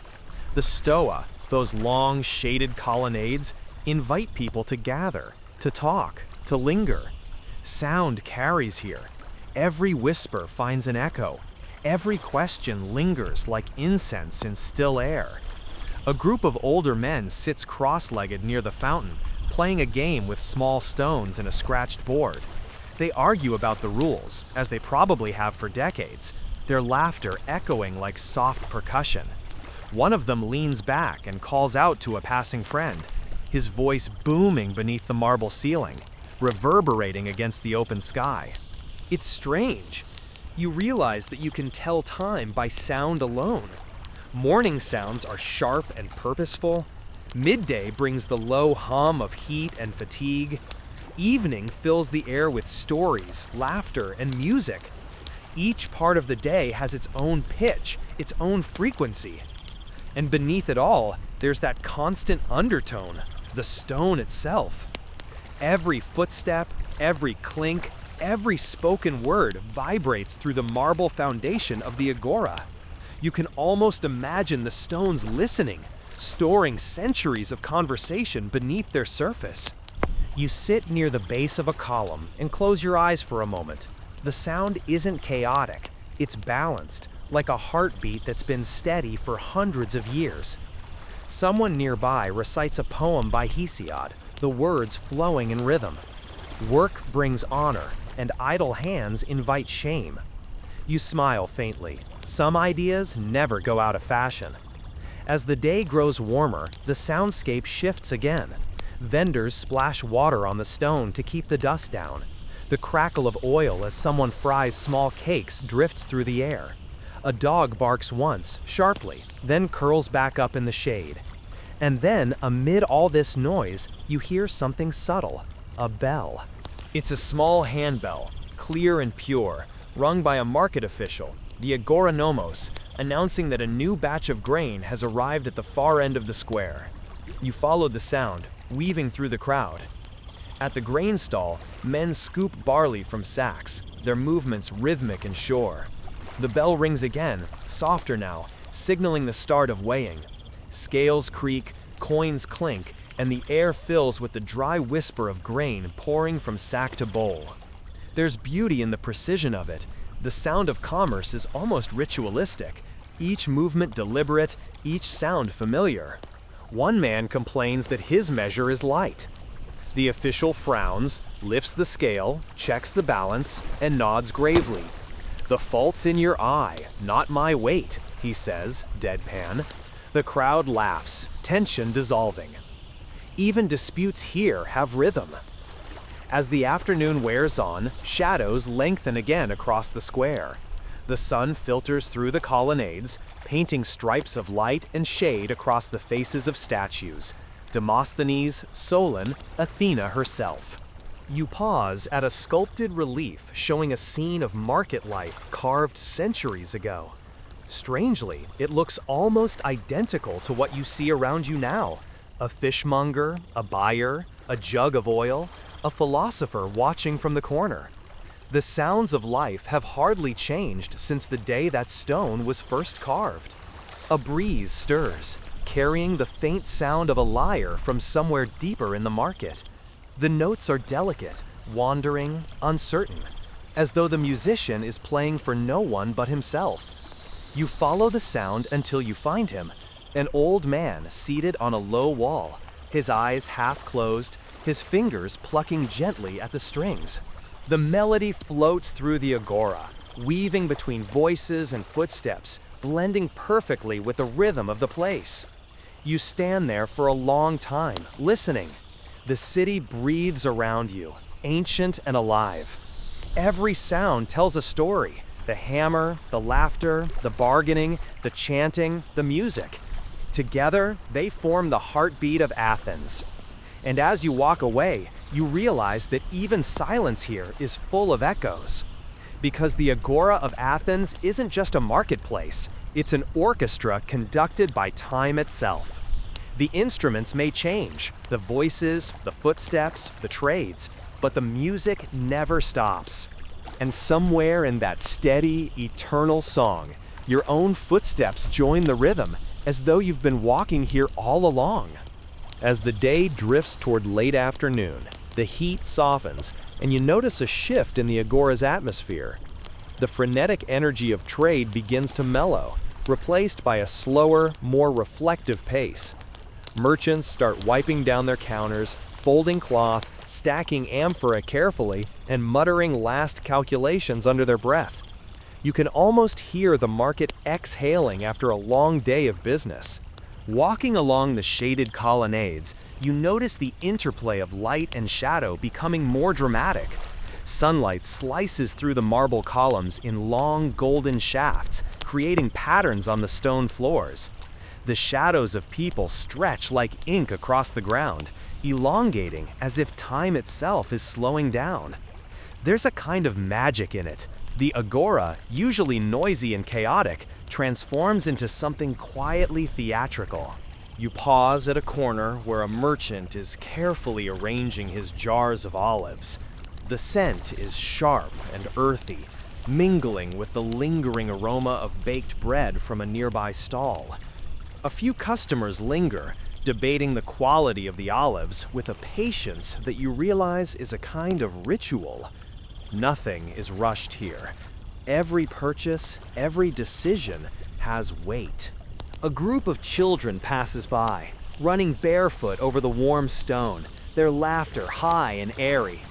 They weave through the adults like a river, dodging the occasional stray goat tethered near a stall. One boy trips over a basket, scattering small clay coins across the pavement. The merchant sighs, then smiles faintly, kneeling to gather them, muttering to himself about the inevitability of youthful chaos. Near the center of the Agora, a group of philosophers has begun gathering again. Their voices are lower now, measured, the rhythm more contemplative than confrontational.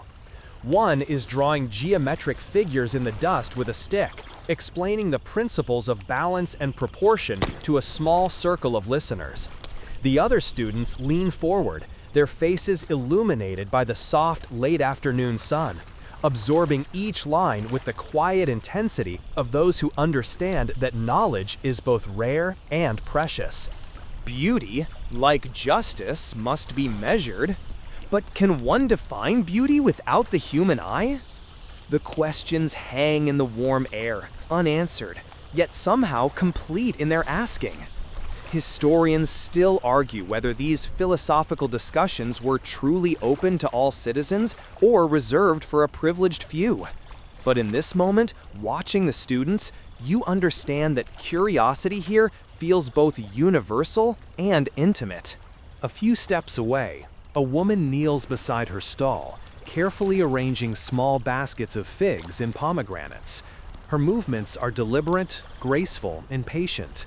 A young girl helps her, holding the basket steady and smiling faintly when a customer approaches. It's a quiet scene, unremarkable on the surface, but rich with the textures of everyday life, the rhythm of work, the discipline of routine, the subtle communication of shared effort. You wander past a small shrine tucked between two stalls. A flicker of light catches your eye.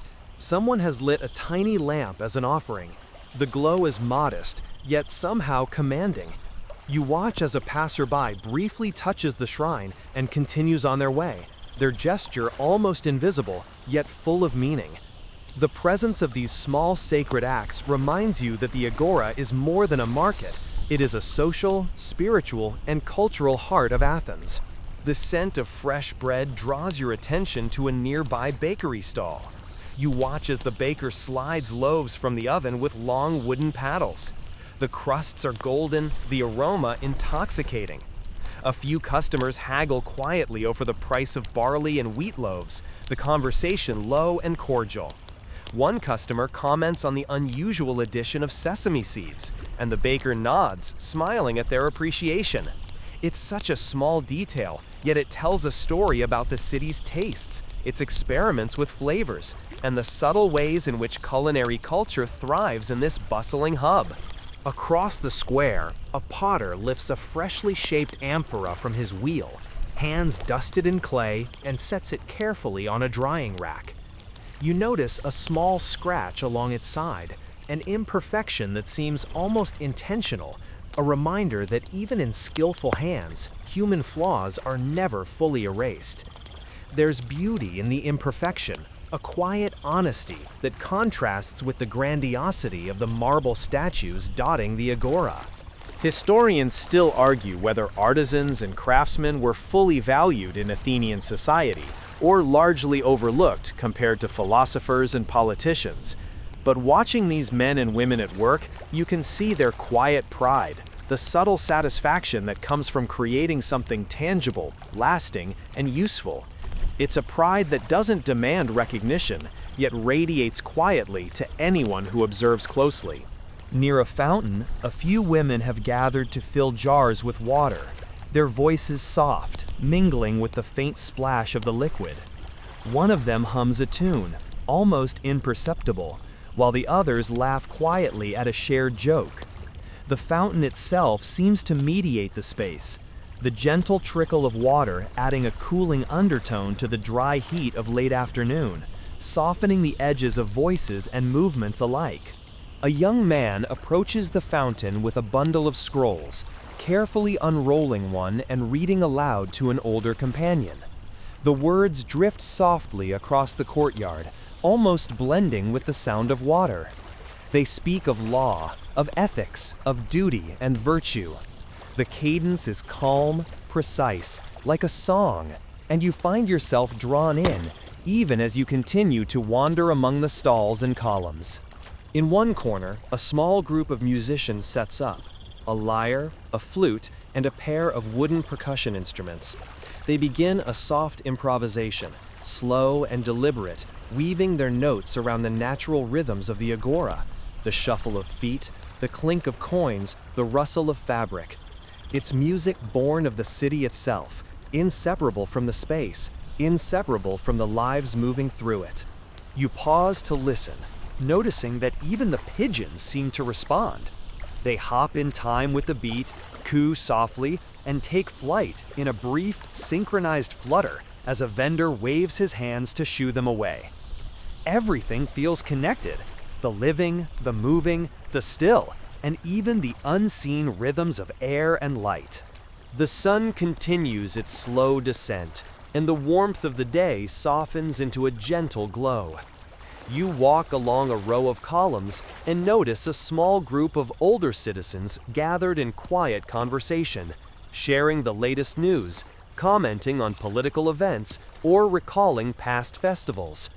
Their voices are measured, their words deliberate. Here, age brings authority, experience, and a rhythm of its own, a cadence that balances the exuberance of youth. Even the sounds of fatigue in the late afternoon have a kind of music. The soft thud of a mule's hoof, the scrape of a cart returning home, the faint sigh of a tired stallholder leaning against a column.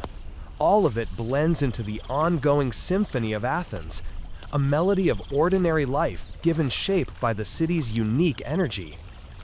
As shadows lengthen and the heat fades, you realize that the Agora has become more than a marketplace or forum. It's a living organism, each person, object, and sound contributing to its pulse. Even the smallest gestures, a nod, a laugh, a dropped coin quickly retrieved, add texture to its life. And as you step back to take it all in, you notice a soft breeze lifting the scent of herbs from a nearby stall, mingling with the warmth of the marble and the lingering sweetness of bread. For a brief moment, everything feels perfectly balanced: the physical, the social, the spiritual, and the eternal. You take a deep breath, letting the city's rhythm fill you, and realize that Athens, even in the quiet moments of late afternoon, has a way of making you feel both small and connected, a single note in an intricate, ongoing symphony.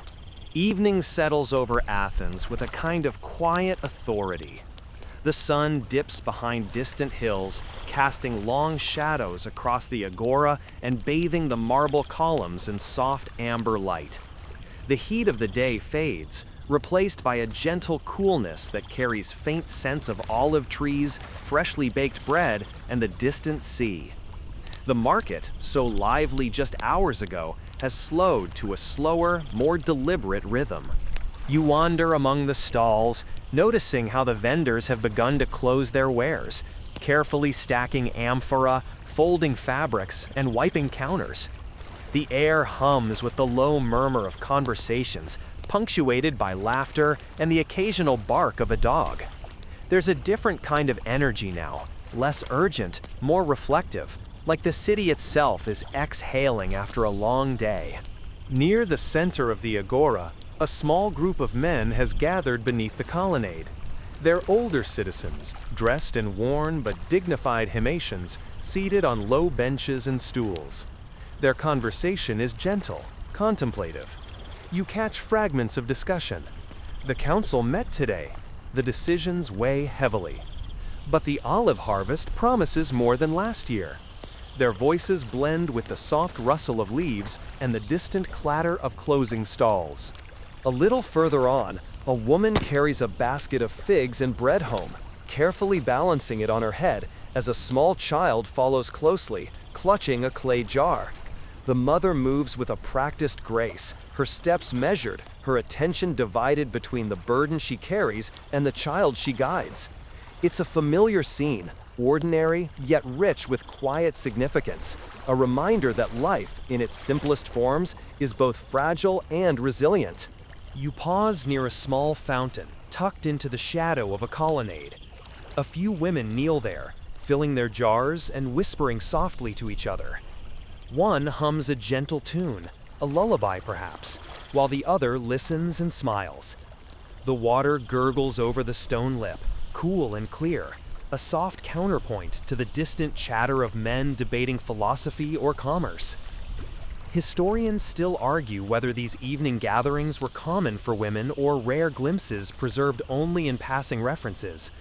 Either way, the scene before you feels timeless. A space where daily life and social ritual intersect seamlessly, where care, work, and companionship blend quietly with the city's rhythm. Nearby, a young boy plays with a wooden hoop, rolling it along the stone paths and chasing it as it wobbles unpredictably. He laughs when it tips over, retrieving it and starting again. The sound is bright, buoyant, a contrast to the slow, measured pace of the adults. Even here, the Agora accommodates both youth and age, activity and contemplation, movement and stillness. At one edge of the market, a potter lifts a newly shaped amphora from his wheel. His hands are coated in wet clay, fingers tracing the surface to smooth imperfections. The amphora is simple but elegant, functional yet beautiful. You notice a faint scratch along its side, probably accidental, yet it adds a kind of human touch, imperfection as signature. He sets the vessel carefully on a drying rack, stepping back to admire his work. You wander toward a small shrine tucked beneath the colonnade, its marble surface catching the last rays of sun. A flickering oil lamp has been placed at its base, and the light reflects off the polished stone, illuminating a simple relief of Athena. A passerby pauses, touching the shrine lightly before continuing home. These small acts of devotion are subtle yet powerful, reminders that even in the midst of commerce, the sacred is never far away. A musician sets up a lyre in a shaded corner, plucking gentle chords that drift through the agora. The sound is delicate, softening the edges of the space. A few shoppers linger, listening as they finish their final purchases, their steps slowing to match the rhythm of the music. The melody weaves through the market, blending with the rustle of fabric, the splash of water, and the low hum of conversation. You move past a cluster of philosophers, seated in a semicircle beneath the colonnade. Their voices are low, measured, more reflective than the spirited debates of earlier hours. One draws diagrams in the dust with a stick, illustrating concepts of balance, proportion, and virtue. The students lean forward, absorbing each line, their expressions calm and intent. These lessons, subtle yet profound, remind you that learning in Athens often happens outside classrooms, woven seamlessly into everyday life. Elsewhere, a baker tends to the last of the day's bread. The scent of warm crusts lingers, soft and inviting, and a few late shoppers haggle quietly over the remaining loaves. Each interaction is gentle, cordial, almost ritualistic. Even disputes here are tempered by the fading light and the calm that comes with the approach of night. You pause beside a fruit seller's stall, watching as a young woman selects figs with careful attention. Testing their ripeness with her fingertips, she exchanges a few coins with the merchant, her expression calm and deliberate. These small negotiations, though seemingly mundane, carry layers of social rhythm, custom, patience, and the subtle art of balancing value and courtesy. The shadows lengthen further, and the warm glow of the setting sun softens the harshness of the stones beneath your feet. Pigeons flutter down from the roofs, cooing softly as they settle into the corners of the market. Somewhere nearby, the low murmur of a flute drifts through the air, blending with the fading bustle. As the last merchants close their stalls and the agora empties, the city itself seems to breathe a sigh of contentment. The echoes of the day linger, the hammering of bronze, the laughter of children, the rhythmic pluck of lyres, the soft murmur of women at the fountain. All of it converges into a single, unhurried cadence that feels both ancient and enduring. You pause on the edge of the square, taking it all in. The agora, for all its noise and chaos, its commerce and debate, its labor and leisure, has transformed with the evening. It is a space alive with human activity, yet tempered by reflection. A living mosaic of Athens' soul, where every gesture, sound, and presence contributes to a rhythm that transcends individual lives. And as night begins to settle fully, you feel a quiet intimacy with the city.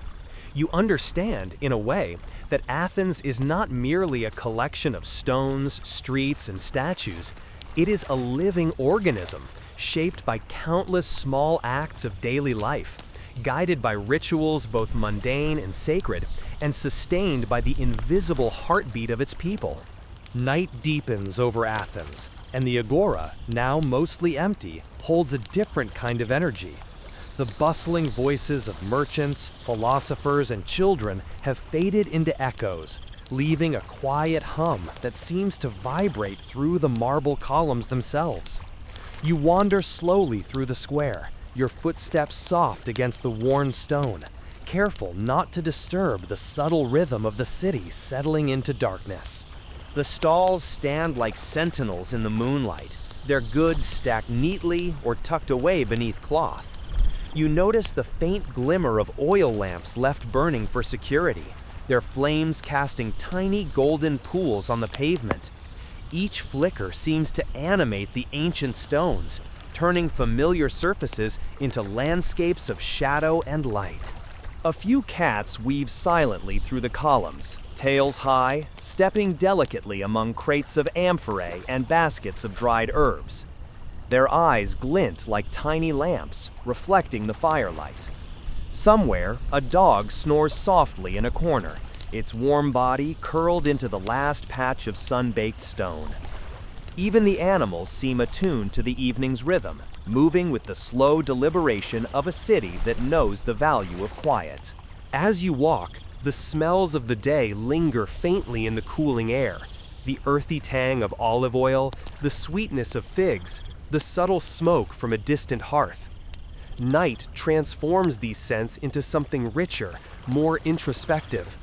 The city exhales them, letting them drift across the empty agora, as if reminding you that Athens is alive even when people are not. You pause at the edge of a colonnade, looking toward the Parthenon, perched high on the Acropolis.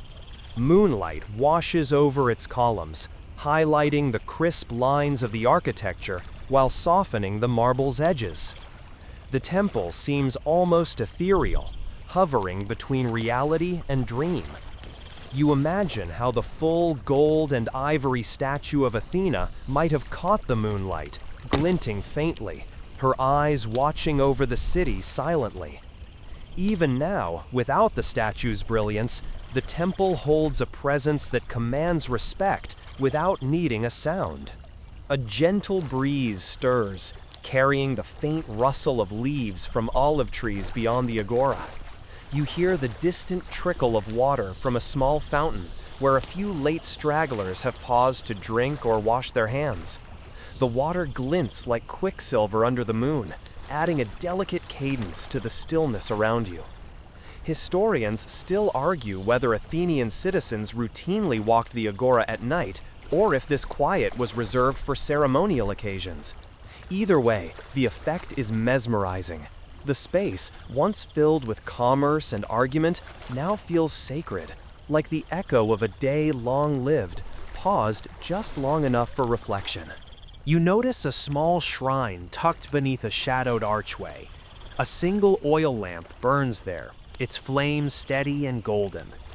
Someone has left an offering, a small loaf of bread, a sprig of laurel. You watch as a solitary figure pauses, bows slightly, and then continues down the marble path, their steps nearly silent. The gesture is small, almost invisible, yet it feels deeply intimate, a reminder that devotion, like life, thrives in quiet moments as much as in grand displays. The agora's architectural features, designed to encourage gathering and debate in daylight, now serve a subtler purpose. The colonnades form corridors of shadow and light, shaping the empty space with rhythm and cadence. The marble beneath your fingers feels cool, grounding you, connecting you to every Athenian who walked here before, philosophers, merchants, children, and poets alike. A soft murmur drifts from a distant doorway. Someone is reciting poetry, or perhaps rehearsing a speech. The words are muffled, but the cadence carries, intertwining with the breeze and the distant sound of a flute. You imagine a young student standing nervously in the shadow, practicing for the morning, his voice blending with the nighttime music of the city. You pause near a corner where a potter has left clay pots stacked neatly. The subtle shape of the vessels casts long, gentle shadows in the lamplight. You imagine hands shaping the clay hours ago, fingers smoothing, rotating, the quiet artistry of daily labor. These simple objects, utilitarian yet beautiful, embody the unseen rhythms of Athens. Even as the market sleeps, the work done here endures, silent testimony to skill and patience. Nearby, a young boy tiptoes across the marble with a small basket, carrying herbs or bread to his family. His soft footsteps barely disturb the agora, and yet you feel the presence of life in every measured step. The city is alive in fragments now, the gentle breath of people, the rustle of animals, the whisper of wind through columns. You wander toward the fountain again, now bathed in silver moonlight. The sound of water is amplified in the quiet, each drop distinct and musical. A few pigeons perch nearby, cooing softly, their presence almost ceremonial. The fountain, with its steady trickle, seems to measure the passage of time, a metronome for the city's nocturnal heartbeat. As you move through the shadowed spaces, your eyes adjust to the interplay of moonlight and lamplight. You notice details that would have been lost in daylight: the subtle curve of a column, the faint texture of carved reliefs, the gentle slope of the paving stones worn smooth by centuries of footsteps. Athens, in the hush of night, reveals layers of itself that the day hides beneath noise and motion. Somewhere, a soft chant begins, almost imperceptible at first. A group of women at a distant shrine is singing a hymn, their voices blending with the subtle sounds of the city. The melody is simple, repetitive, almost meditative, and it carries easily across the agora. You pause, letting the sound envelop you, realizing that even in darkness, Athens lives through ritual, music, and devotion. A cool breeze sweeps through, stirring the leaves of a nearby olive tree and carrying with it the faint aroma of herbs drying in the evening air. You breathe deeply, feeling the city's pulse slowing to match your own. The once frenetic agora now feels like a sanctuary, a place where the residue of daily life lingers, soft and unhurried, waiting for dawn to bring motion and sound once again. You stand still for a long time, listening. The faint trickle of water, the cooing of pigeons, the distant chant, the subtle whisper of the breeze across marble. Each sound is small, yet together they form a quiet symphony, an orchestra conducted by the night itself. Athens, you realize, never truly sleeps. Even in darkness, even when voices fade and footsteps grow silent, the city maintains its rhythm.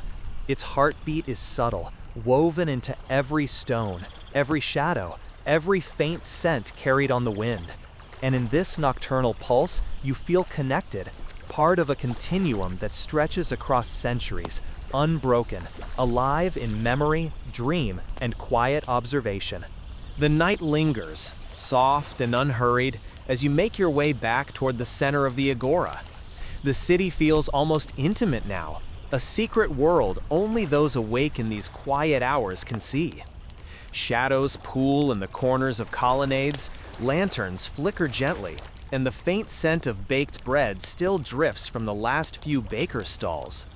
You can almost hear the stones themselves exhaling, settling after a long day of footsteps, laughter, and negotiation. You pause near a small fruit stall, where the owner has left a single lantern burning. Its warm glow illuminates baskets of figs, grapes, and pomegranates, now darkened in the moonlight, but still inviting. You notice a slight shimmer on the surface of the fruit, the dew that has formed overnight, a natural sheen that no human touch could replicate. It's beautiful in a quiet, unassuming way. A stray cat winds its way between your feet, brushing against your sandals and earning a soft, amused hiss from the fruit seller. You watch the interaction with a small smile, realizing that the Agora in the night is not just a city space, it's a shared ecosystem of people, animals, and even the inanimate objects that bear the marks of human activity. Each element interacts, balances, and inhabits the space as naturally as breathing. A faint musical note drifts from a shaded corner. You follow the sound and find a young man plucking gently at a lyre, sitting alone on the steps of a small temple. His fingers move slowly, deliberately, coaxing soft, irregular notes that weave into the stillness of the evening. The melody is fragile, almost hesitant, but it suits the Agora at night perfectly. A lullaby, not just for children, but for the city itself. Nearby, a woman kneels in front of a small shrine, leaving what appears to be a sprig of fresh thyme and a few grains of wheat. She pauses, bows her head briefly, and whispers a quiet prayer. Historians still argue whether private devotional practices like these were common among ordinary Athenians or mainly observed by those with some means. Yet watching her, you understand that ritual and devotion often find their way into the smallest gestures. There is power in quiet acts, a reverence that does not require witnesses. You wander toward a low fountain at the Agora's center, where water continues its steady trickle. The sound is amplified in the night, each drop distinct, forming a subtle counterpoint to the faint chirping of crickets and the cooing of pigeons roosting nearby. You notice a man refilling his jar from the fountain, moving slowly, deliberately, careful not to disturb the rhythm of the night. Even mundane actions in Athens have a cadence, a small ritual embedded in daily life. The moon climbs higher, casting pale silver light across the colonnades. You notice the reliefs carved into the stone, scenes of gods, heroes, and ordinary people, now softened by darkness. The details, which might be lost in the glare of the sun, reveal themselves here with clarity. A merchant handing over coins, a child clutching a toy, a man bowing before Athena. It is a reminder that the Agora has always been both stage and audience, a place where life is performed and observed simultaneously. You move past a quiet row of shops, their wooden shutters closed but still warm from the sun of the day. The scent of dried herbs, olive oil, and wood smoke mingles in the cool air. Somewhere, a dog stirs, then settles again, adding a low, rhythmic growl to the city's nocturnal symphony. A group of philosophers sits under the shadow of a column, engaged in hushed conversation. The words are soft, deliberate, measured. One traces geometric patterns in the dust with a stick, while the others lean in, listening closely. Their discussion meanders, touches on ethics, virtue, and the balance of life, yet you notice how even their questions seem shaped by the quiet of the night, more reflective than assertive. The Agora, once filled with clamor, now encourages thought in place of debate. A breeze stirs the olive leaves, carrying with it a faint, sweet aroma. You inhale deeply, feeling the city's pulse slow, settling into a rhythm as old as Athens itself. Every sound, every scent, every flicker of lantern light seems deliberate, composed, as if the night itself has orchestrated this quiet symphony for you to witness. At the edge of the Agora, a young boy walks carefully, balancing a small lantern as he makes his way home. The light casts a soft halo around him, illuminating the cobblestones in delicate gold. You notice his shadow stretching long and thin, moving with him like a silent companion. There is something poignant in watching him, his smallness against the vastness of the city, yet his presence integral to its nocturnal life. The Agora is a place of contrasts at night, where the day was alive with commerce, debate, and the energy of human ambition. The evening is slow, reflective, almost sacred. Yet it is not lifeless. Every subtle sound, the murmur of wind through the columns, the distant murmur of a late passerby, the soft plucking of the lyre, reminds you that Athens remains vibrant, alive with history, memory, and quiet devotion. You stop near a small shrine tucked under a colonnade. The flicker of a single lamp illuminates a simple relief of Athena, her form elegant and unassuming. Someone has left an offering of honey and a few grains of barley. You pause, noticing the care in the arrangement, the delicate attention to detail. Even in this quiet, unnoticed corner, life and ritual continue to intersect. The shadows deepen further, and the Agora seems to pulse softly with memory. The echoes of every footstep, every conversation, every negotiation that has ever taken place on these stones. You feel connected to countless Athenians, past and present, sharing in the quiet rhythm of life and city, commerce and devotion, labor and reflection. A soft chant begins from a distant shrine, a few voices, gentle, unhurried. The melody is simple, almost hypnotic, and it floats across the Agora, mingling with the sound of water and the night wind. You close your eyes, letting the sound envelop you, feeling a sense of calm settle deeply into your body. Athens at night is a different world, yet it is the same city you've wandered all day. It is alive, breathing, reflecting, remembering, a living organism composed of stone, sound, and human presence. And as you stand there, listening, breathing, and observing, you realize that even in the quiet, the Agora has a heartbeat of its own, a rhythm both subtle and enduring, ancient and eternal. By the time the late-night shadows have fully claimed the Agora, the city feels suspended in a delicate balance between stillness and memory. The marble underfoot has cooled completely, and the faint aroma of olive oil and bread from earlier in the day has softened into something subtler, almost ghostly. Each step you take seems to echo just a little too long, as if the stones themselves are whispering fragments of conversations from centuries past. You wander slowly, tracing the worn pathways that countless Athenians have traversed before you. A faint breeze carries the whispers of leaves in the olive trees, brushing the edges of stone columns and lifting tiny particles of dust into soft spirals that shimmer in the lantern light. Even the smallest sound seems amplified here, the distant flutter of a pigeon's wings, the rustle of cloth from a shuttered stall, the faint drip of water from a fountain.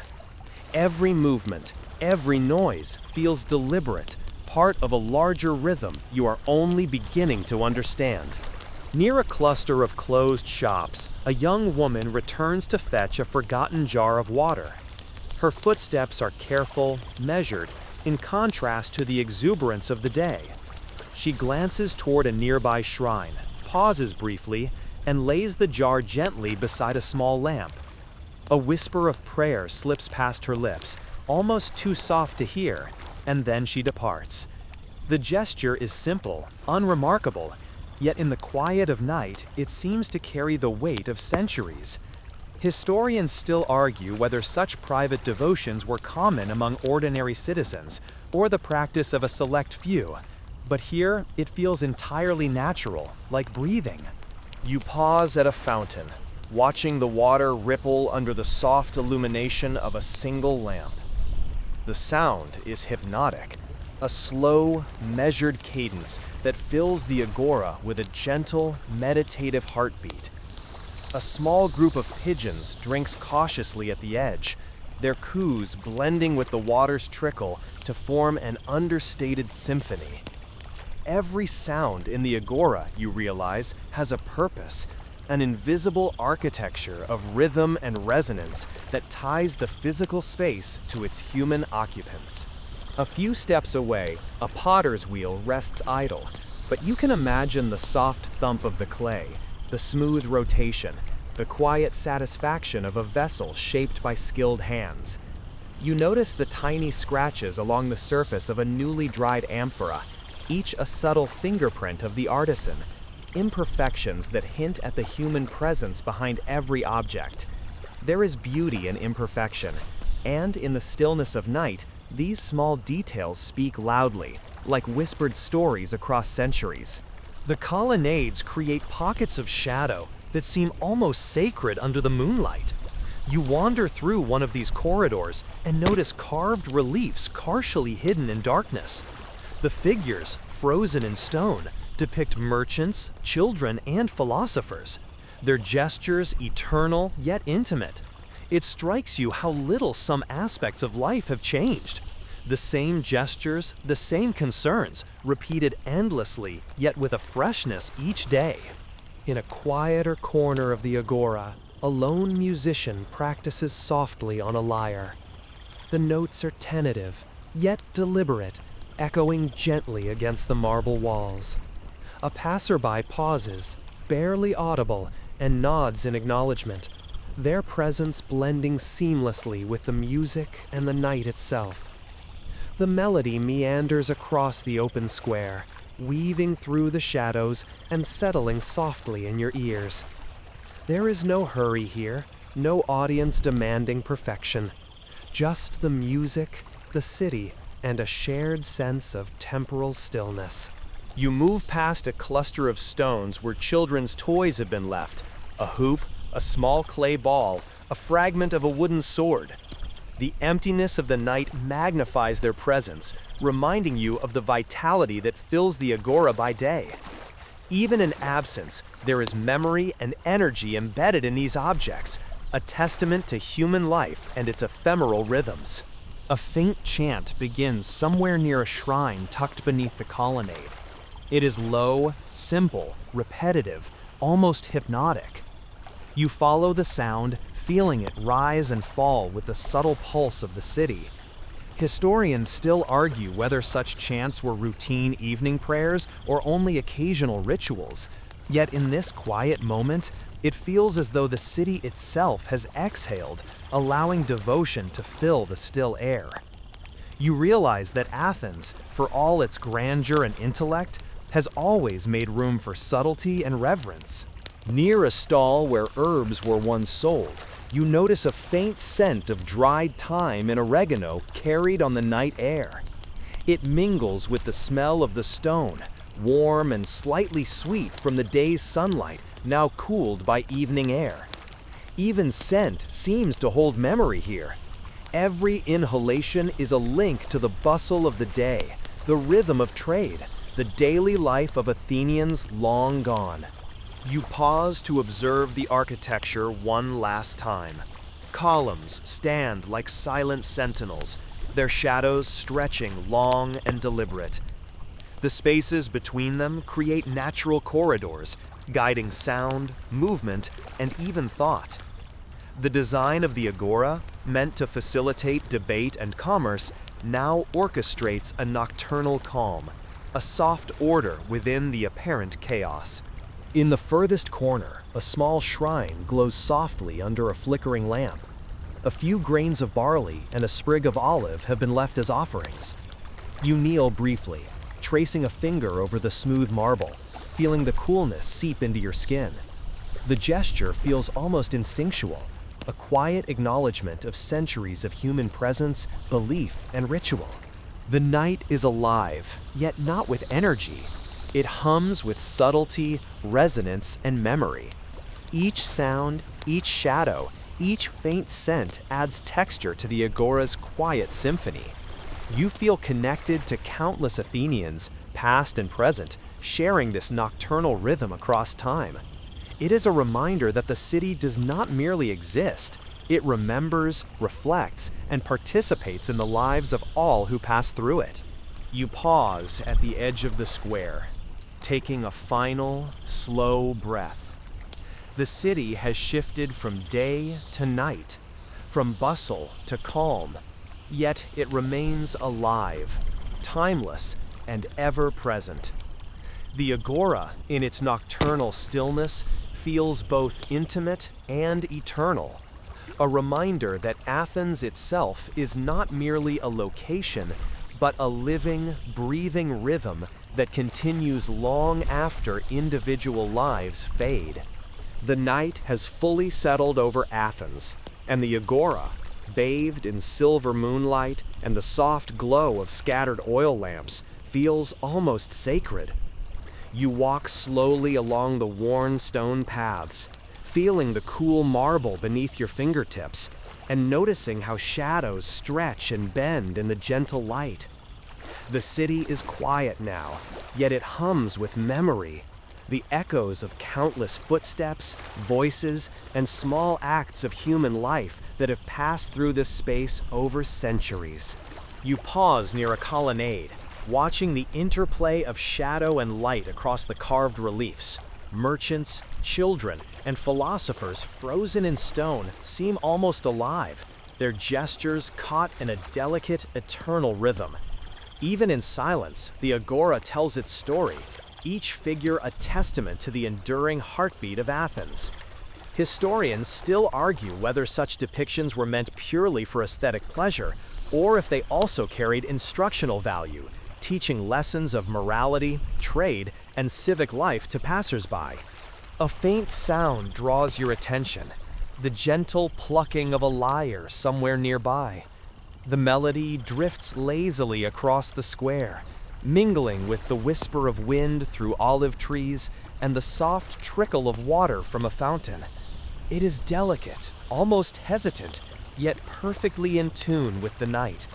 The music seems to echo not just through the space, but through time itself, connecting you to those who listened centuries ago, in the same spot, under the same moon. Near the fountain, a few pigeons settle, cooing softly. Their presence, though quiet, adds life to the stillness, a reminder that the Agora remains inhabited even when people retreat. You notice the water glinting in the lamplight, each ripple reflecting the marble columns and the subtle shadows of night. The fountain's steady flow forms a gentle counterpoint to the soft, irregular notes of the lyre, creating a nocturnal symphony unique to this moment. You wander toward a small shrine tucked beneath a colonnade. A single oil lamp flickers at its base, illuminating a relief of Athena. Someone has left a tiny offering, a few grains of wheat, a sprig of olive. The gesture is quiet, almost imperceptible, yet in the hush of night, it resonates profoundly. Private devotion, subtle and sincere, thrives in these spaces, reminding you that life, even at its most mundane, is intertwined with reverence and ritual. Elsewhere, a solitary philosopher traces patterns in the dust, his stick moving slowly, deliberately. The diagrams are intricate yet meditative, a reflection of the mind's search for order and understanding in the natural and social world. His quiet focus is mirrored by the overall pace of the Agora now, calm, measured, reflective. You notice how the night encourages contemplation, softening the edges of thought and emotion, allowing even the most abstract ideas to settle gently in the mind. A faint scent of dried herbs, lingering from earlier in the day, drifts through the cool night air. It mingles with the subtle sweetness of figs and the earthy aroma of olive oil, creating a sensory memory of the day now past. The city seems to exhale these scents slowly, like a storyteller savoring the final words of a long tale. Even the smell feels intentional, a quiet rhythm embedded in daily life. You walk past the shuttered stalls, imagining the bustle of earlier hours, the calls of merchants, the clatter of coins, the laughter of children. Each object, each empty basket or folded cloth carries the residue of human presence, silent evidence of transactions and interactions that shaped the pulse of Athens. Historians still debate the degree to which ordinary Athenians influenced civic life through commerce and conversation. Yet standing here, the Agora's vibrancy feels undeniable, etched into every stone and shadow. A soft chant rises from a distant shrine, the voices low and meditative. It mingles with the gentle wind and the trickle of water, forming a layered, calming soundscape. The melody is unhurried, a sonic embrace that seems to slow your own heartbeat in sympathy. The Agora, in this nocturnal hour, becomes more than a marketplace. It is a sanctuary for thought, devotion and memory, holding the collective pulse of the city in its quiet expanse. You pause near the edge of the square, looking up at the Acropolis silhouetted against the night sky. The Parthenon stands tall, a timeless presence overseeing the city. Even without the full brilliance of Athena's statue, the temple radiates calm authority. Its columns, smooth and cool, reflect moonlight softly, and you notice the subtle details carved into the stone, scenes of gods, mortals, and the ordinary rhythms of life. Reminders that the sacred and the mundane coexist seamlessly in Athens. The Agora's nighttime rhythm is subtle yet profound. Each soft footstep, whispered word, rustle of cloth, and trickle of water contributes to a symphony of presence, memory, and quiet movement. Even absence has a voice here. The empty spaces between columns, the silent stalls, the shadows stretching across the marble. They speak of what has been, what continues, and what will return with dawn. As you move toward a corner where small lamps flicker against the darkness, the sounds and scents of the Agora blend into a meditative tapestry. The city feels alive yet restful, vibrant yet gentle.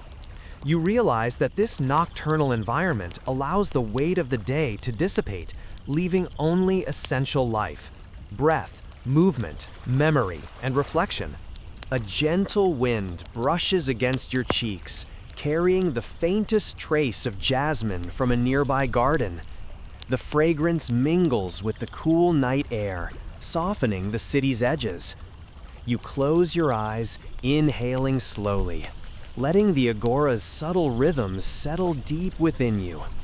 Each sound, each scent, each shadow becomes part of a larger pattern, a slow, intricate dance that stretches across centuries, linking every soul who has walked these stones. And now, as the night deepens, the city's heartbeat seems to synchronize with your own. The subtle trickle of fountains, the whisper of wind, the soft pluck of a lyre, and the quiet cooing of pigeons all converge into a single, unhurried rhythm. You feel the pulse of Athens beneath your feet, within your chest, and even in the spaces between your thoughts. Now dim the lights, maybe turn on a fan for that soft background hum, and allow yourself to drift alongside the city.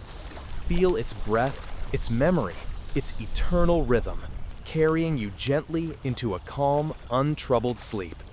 The Agora, with all its ancient echoes, will hold the night for you, as it has held countless others before. The Agora's nocturnal calm begins to envelop you completely, a soft, gentle blanket of stone, shadow, and memory.